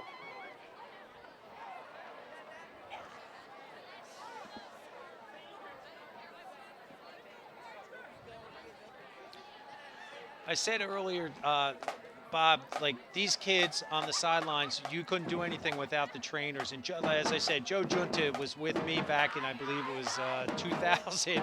And then he had a stint with the Baby Pens. And then he has a student trainer named Kelly that's from King's College. And the professor down there, Greg, who is King's trainer, he's been there forever, does a great job getting kids prepared for the athletic certified training program, and turns out great kids. Joe does a great job mentoring.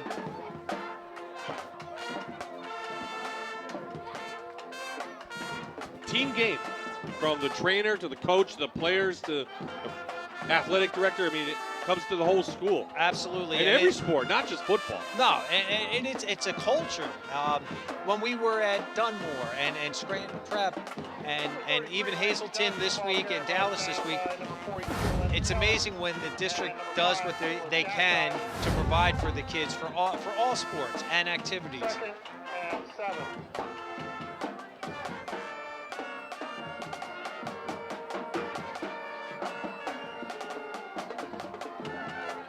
Four wideouts now for the Cougars.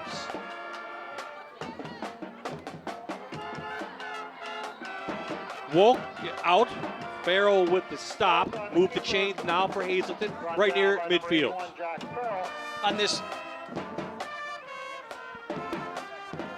On that last play, as you said, Hazleton went to 4 wideouts. This spread Dallas's 4-4 defense out, and it was an intentional quarterback keep.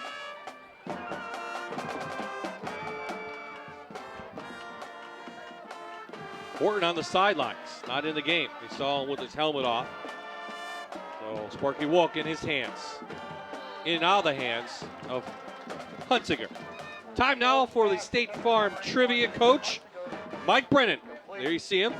He won 2 state titles as coach of what team and what years? That's the State Farm Trivia. We'll give you time to answer at home. And those joining us on Facebook as well tonight and on Fox56.com, welcome. Friday night rivals.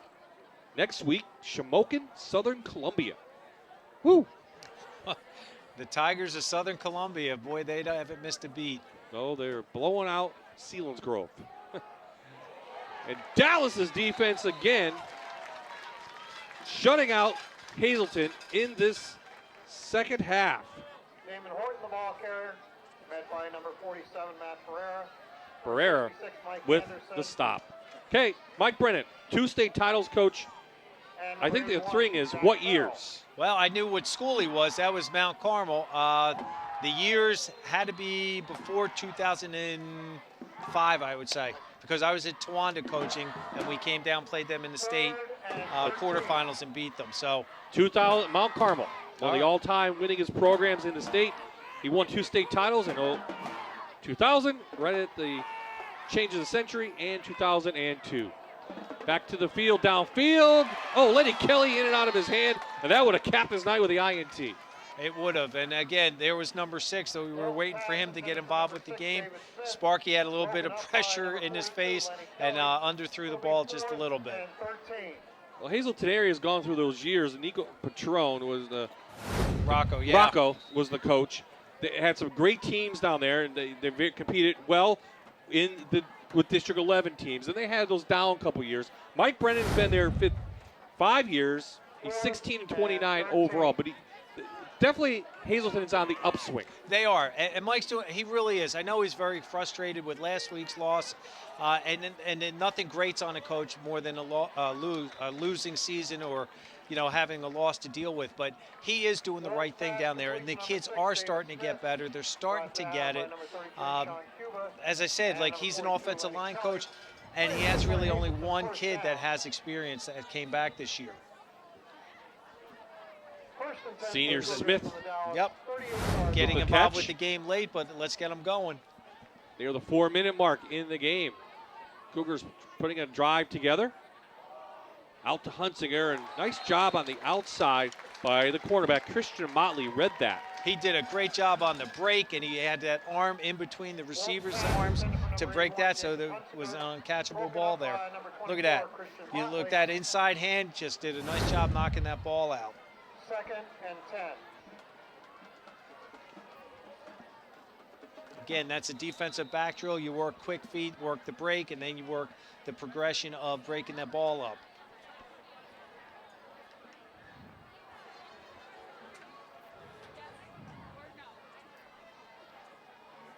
Horton back in, but Wolk decides to keep it.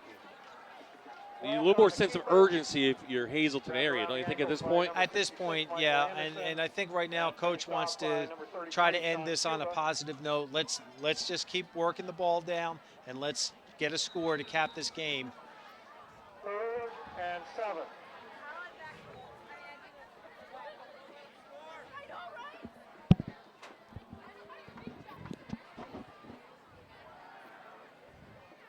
Wolk chased, taken down again in the backfield. Another sack for Dallas, doing a nice job in there.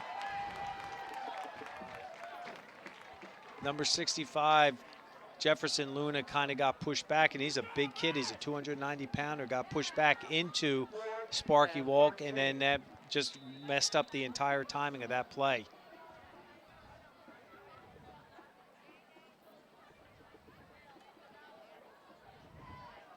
So 4th down now for the Cougars. 4th and 13.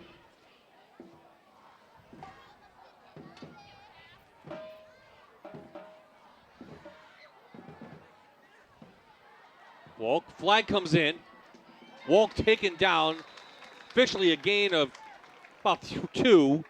Xander Shaner called his name a lot here in the second half. Makes a nice tackle. Let's see what the flag is on 4th down. Initial call is holding against the Cougars. If it is, Dallas will decline it and get the ball. Holding against the Cougars, the penalty will be declined, and the Mountains will take over on down. On this play, you can see Sparky's coming. 60 right there. The offensive lineman he just handcuffed him right around the shoulder pads. He got turned. 2:33 remaining. Paul Grippy, our sideline reporter, covering high school sports in this area for a long time. And Paul, Mount Carmel, of course, we know all about them and state titles. All right, follow this connection, Bob. Let me ask you a trivia question. What Hazleton running back made it to the NFL? Oh, he played for Kansas City. Okay, remember the name? 3, 2, 1. It was Nate Eaches. Nate Eaches, yeah. All right, Eaches. now you're right. He did play for the Kansas City Chiefs. Now, who is the current general manager of the Kansas City Chiefs? He's from Mount Carmel. None other than Mount Carmel's Brett Veach. Brett Veach, that's now, right. Brett Veach did not play for Coach Brennan. No. His brother Joe Veach did. But there's your connection right there. The general manager of the Kansas City Chiefs is a Mount Carmel kid, played college in Delaware, Brett Veach, and recently the Chiefs signed a Scranton guy at quarterback. And then cut him. Matt McGloin, who did not make the 53-man final roster. But, yeah, quite a football area we have here and quite a connection to the Kansas City Chiefs. Absolutely. And Brett Veach and I believe his team in Kansas City, closest they come to our area is Pittsburgh. I have to look it up. And Paul, here's another little bit of information. Speaking of the Kansas City Chiefs, local guy from Hanover High School, Ray Yakovonis. Yakovonis, yes. He was a Kansas City Chief, Minnesota Viking, who also coached with Coach Manello at Kings for years. That is quite a coincidence, but you're right. I forgot about Yakovonis. They're just going to kneel it out here. Well, they'll give it to Lenny Kelly. Kelly adding his stats up past the 50. Lenny Kelly, the ball carrier, brought down by number 42, Kevin Maluski, number 53, James Bugda. And we're going to the victory formation now. Ladies and gentlemen, we have not had anybody. I think Coach Manello is feeling pretty good. He took his headset off. I know that sign means he's feeling pretty good about this. Congratulations to the Dallas Mountaineers. 073. Hey, nice job. 073, you can claim the prize at the visitor concession stand. First and 10 for the Mountaineers from the Hazleton 48-yard line. Now they'll kneel it out, I'm sure.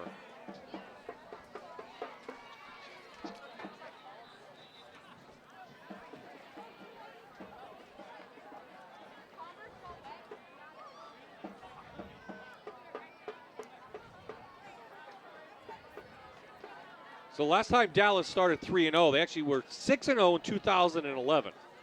They were 10-0 in 2010. That's the latest I have. On Dallas Mountaineers, they'll move to 3-0 on the season. Hazleton will drop to 1-2. And again, Hazleton has Williamsport next week. Dallas gets Pittston area.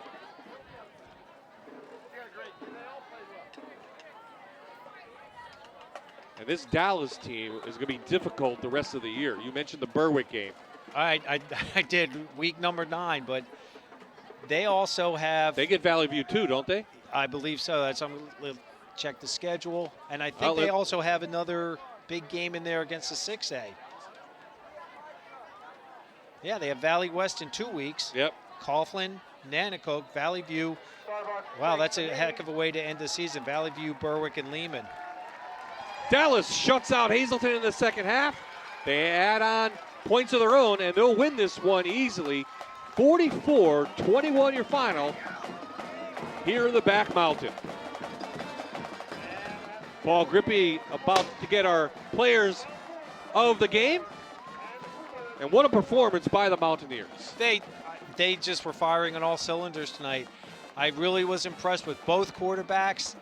And again, the way that Michael Starbuck just carries those fakes out and he plants those feet and he's just throwing great football. Lenny Kelly running the way he's doing, the offensive line doing what they're doing, that tenacious defense, the 4-4 that Dallas has been known for years. Tremendous job. Congratulations to Coach Manello and the entire staff. And for the Cougars, back to the drawing board a little bit. Their defense, I know Coach Brennan was worried about, but really the offense became stagnant too. I mean, good job of the Dallas defense, no doubt. Absolutely, yes. And you know he's going to be disappointed that his offense didn't do anything in the second half. But the way Dallas was really flying around out there, it made it tough. Damon Hort, he's a real interesting kid, great kid. And Paul Grippy. He's interesting as well, and now he has one of our players of the game. Paul? Okay, one of our players of the game, Lenny Kelly from Dallas, running back and safety. Tell me about this game. It was tight in the first half. The second half, what did you do different to be able to take it away like that? We just found our fixes up front, and then the hole started opening up, and we just went from there. Everything was smooth rolling from there. Yeah, you say the holes were opening it up, and I mean the running game was going good. The quarterback had time. The line was really working tonight. By week 3, how does it feel to work with this offensive line? Oh, it's great. It's great. They work hard every single day they're in there, keeping it showing on the field. The weight room helping us a lot too. And what's it feel like to beat a team like Hazleton? It's big. After not beating them in the last 2 years, it's big. All right, thanks a lot, Lenny Kelly, and let's talk to Mike Anderson, also a player of a game, playing offensive line, defensive line, and kicking the punts, which I certainly enjoyed too. You guys did win the battle on the line today. What was the focus this week in practice on that? How did it go? It was definitely just like play our brand of football. You know, everybody knows we want to run the ball and just set up the pass game, and I think we did that very well. Okay. Now, you were on the team a couple of years ago. You had a 2-win season. You're off to a 3-0 start. A senior, what does this mean to you? It means a lot, especially going through such a process like that. You know, going from 2-8 to 7-3, and now being 3-0, and watching all the kids below me develop is just great. Okay, and for yourself, you're looking at playing college football next year. Where are you at in that process? I'm still have everything out on the table. I'm not sure yet. I'm just going to weigh my options, and when that time comes, I'm going to make a decision. Okay, best of luck to you. Thank you. Congratulations on a great game. That's big Mike Anderson, offensive defensive lineman for Dallas, and the punter, and one of the players of the game, Bob. First win for Dallas over Hazleton since 2012, and they have it rolling here in the back mountain. Well, Richie Manello last year, he kept telling his kids, trust the process, and we've heard that before. We've heard that, and you can see these kids are trusting the process in the weight room, in the classroom, and it's translating out onto field. There he is. There's Coach some Manello, emotion a little from Coach. excited. Tough as nails, Coach Rich Manello has his Mountaineer team making plays and looking like one of the teams to beat here in the district.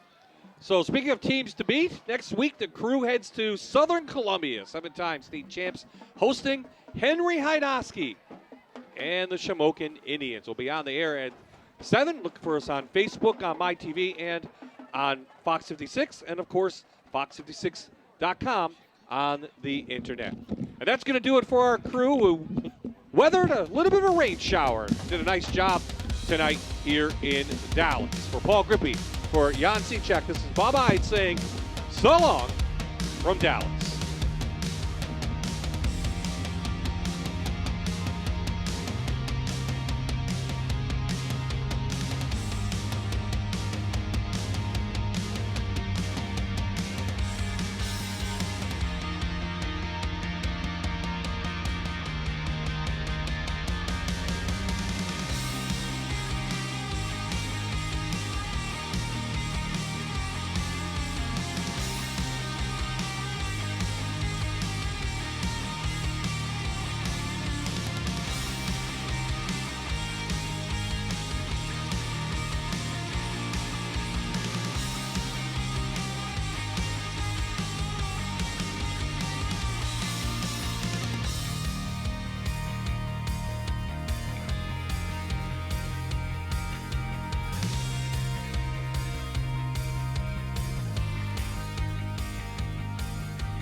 This is Friday Night Rivals on MyTV WQMY.